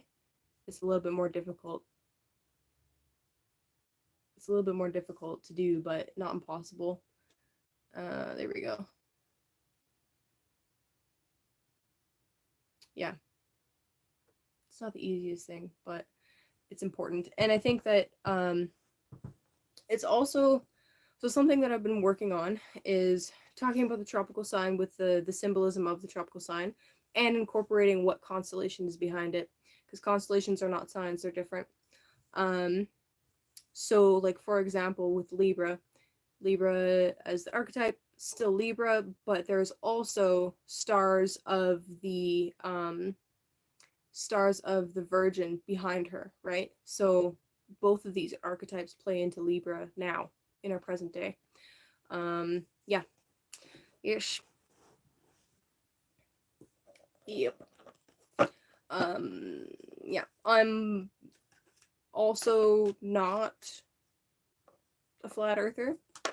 So that's a big thing. Like a huge thing that I've been noticing is a lot of people that do follow flat earth go to sidereal, which is not bad. There's just there's more than 50 Ayanamshas. More than 50. More than 50. They cannot agree on where sidereal begins, on where 0 degrees Aries is, or how to measure the constellations. And there's some other issues with that as well, like the constellation sizes are not the same. And of course, you've got people like Athens doing true sidereal. Thanks. This is actually my birth chart. I painted that shit. Anyway, so you got people like Athens doing true sidereal, which totally breaks aspect theory, by the way. It fucks with it. Yeah. I don't know. It's weird. But anyway. Collective reading! Yeah, so if anybody wants a personal live reading, I updated the description box down below with a link to my PayPal. Yeah, I'm still using PayPal. I know. I'm looking for other options that work for cross-border things. Obviously, yeah. J-Lo, it's true. I will paint your chart if you want me to. Uh, yeah, I am set up to take crypto, and that's really the only other option that I know of without setting up like a payment processing thing. So I don't know. I'm working on it. If anybody knows a kind of service,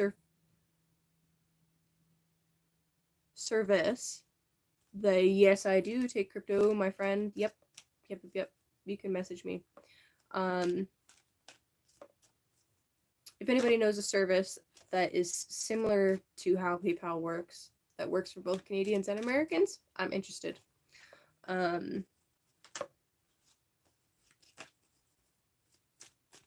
Yeah, I'm gonna start putting a couple of crypto wallet addresses in my description, because that is HumuncuPay. Is that like homunculus, but for money? I don't know. Anyway, yeah, I can do a few different cryptos.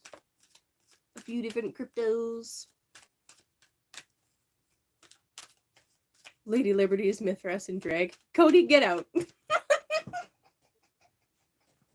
You're fired. Go away. Oh, shit. Oh, man. Lady Liberty. That's funny. Libra is my 10th house. Okay, anyway. Collective reading. One collective reading for everybody for how this week's gonna go. No pressure. No pressure?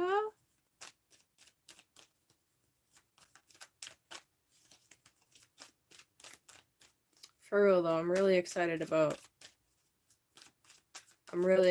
the shift with Venus's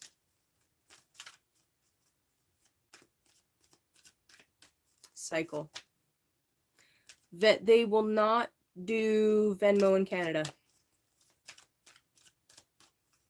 Welcome to socialism, China.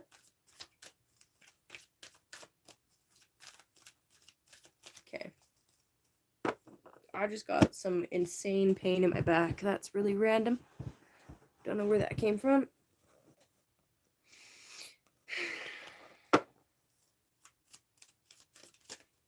There we go. Wow. Speaking of Lady Liberty, what's up, Queen of Swords? Holy shit. Whoa.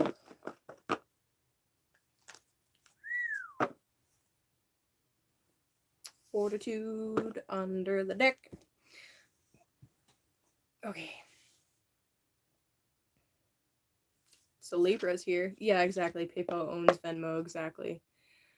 Yeah, I need to get a wallet set up for Darrow. Saturn's like, don't blame me. Exactly. Anyway. So, Queen of Swords.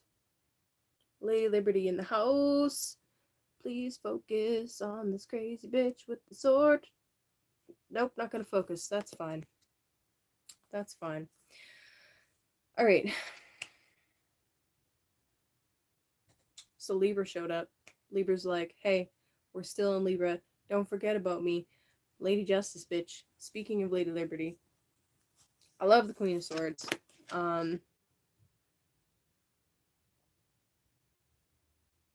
Yeah, I tried to get the one that Kayleigh recommends.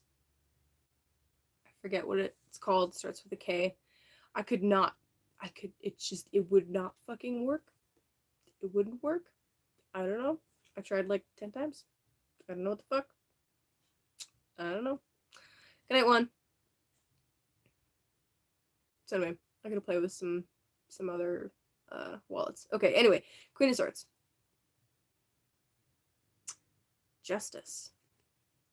This isn't the justice card, but she's delivering justice. Right? Now,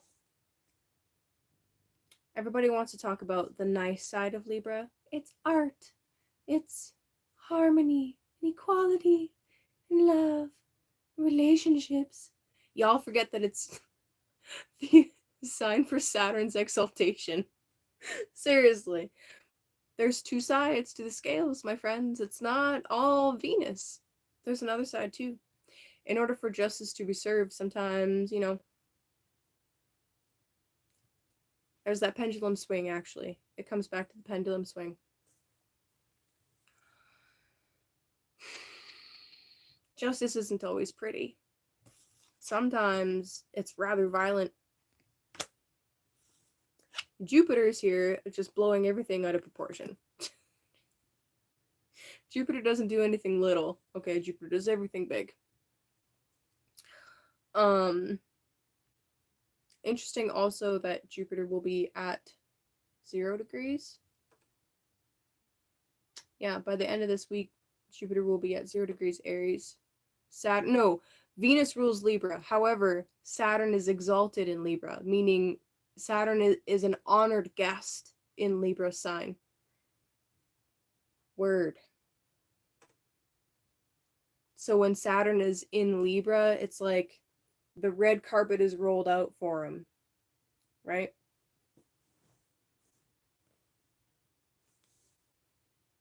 Just saying. Saturn is at home in Capricorn and Aquarius, but an honored guest in Libra. Anyway. Okay, so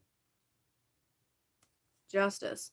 The other thing with the Queen of Swords, all right, so if this is you on a personal level, then this is you really being mature about what conversations need to be had and what boundaries, what's up, Cheney, and what boundaries need to be enforced, right?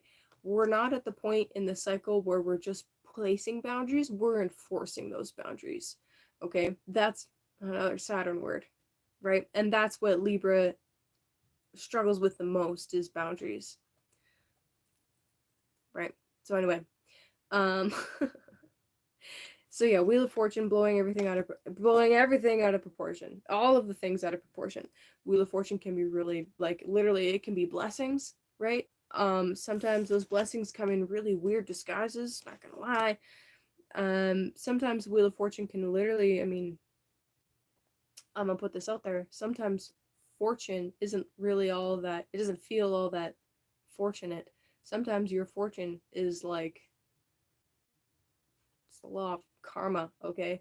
It's it's not like really beautiful and nice things all the time. Just like with Libra's balancing the scales. It's not all beauty, love, and harmony and peace, okay? There's always both. And then we got the King of Wands. Reversed. So King of Wands. Reversed. Interesting.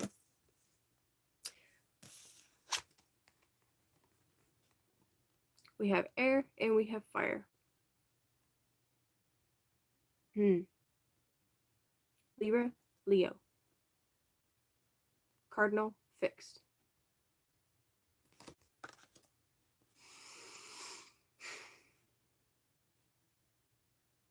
Okay.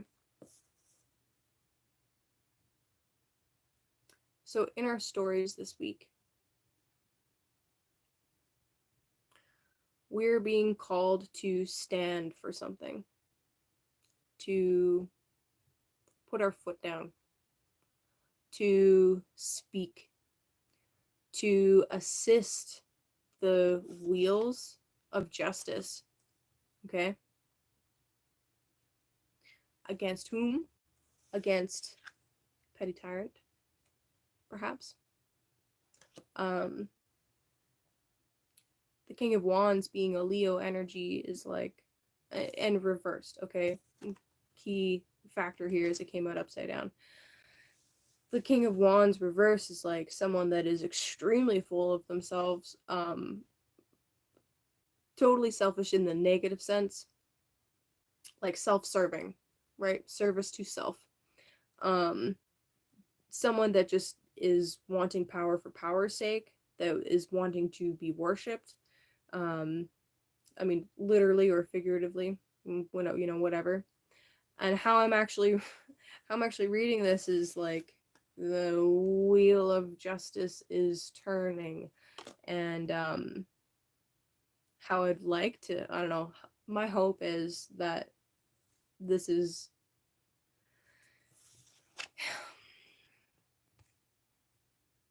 the head of a tyrant.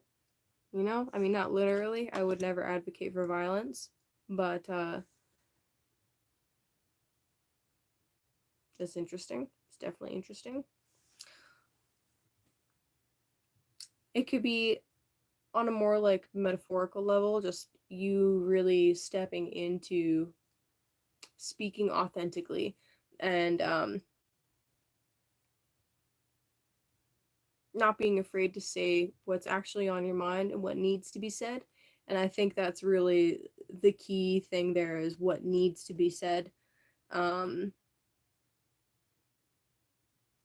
and just knowing that if you are in the actually morally upright position, right? Like if you have been standing, uh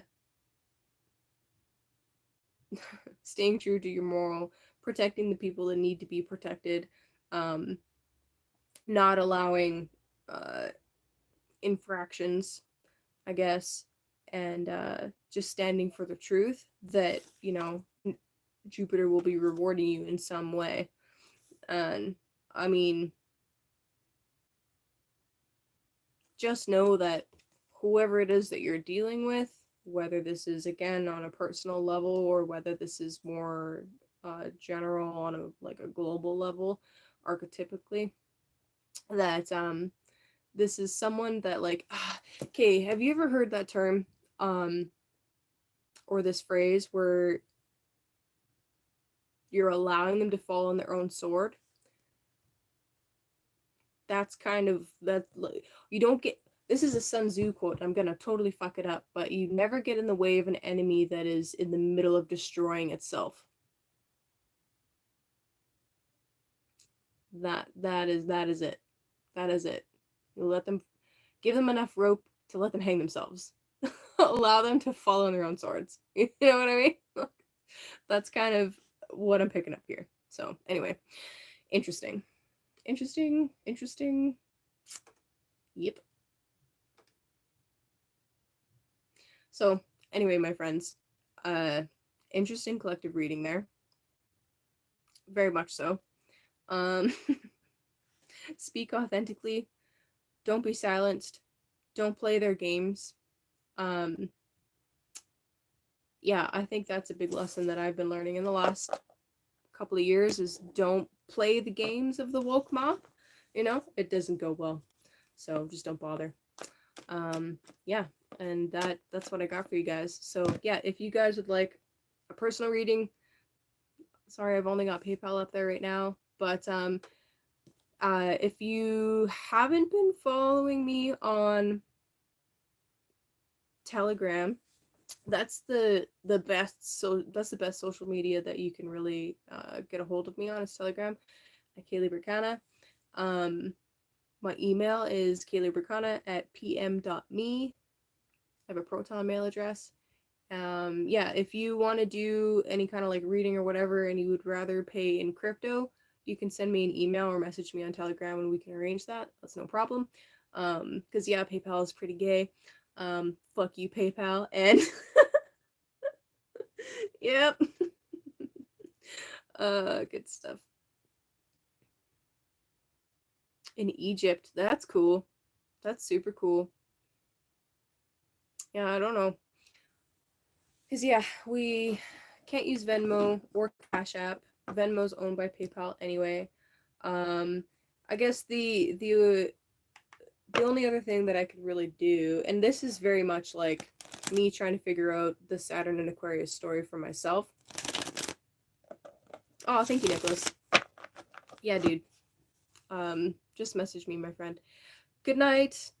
Yeah, anyway, this is me figuring out my Saturn stuff for myself. Is like the only other way I could really do it is to just officially set up a chime. Okay, I'm gonna look that up. Officially set up a website and just fucking get it over with and just do it official. Do it all official. Like, I just don't want to. But Saturn's like, you're gonna. Yep. All right, my friends. Okay. Peace out. Have a good night. Have a wonderful week. And yeah, Eclipse is actually next week. Sorry. I got excited with the title. And yeah, you fucking got this. You got this. Just let them fall on their own swords. Okay. All right. Oh, okay, yeah, I'll take a look at that. I'll take a look. Thank you, my friend. How do I end this shit? Good question. Ah, yeah, I found it. Okay, bye guys.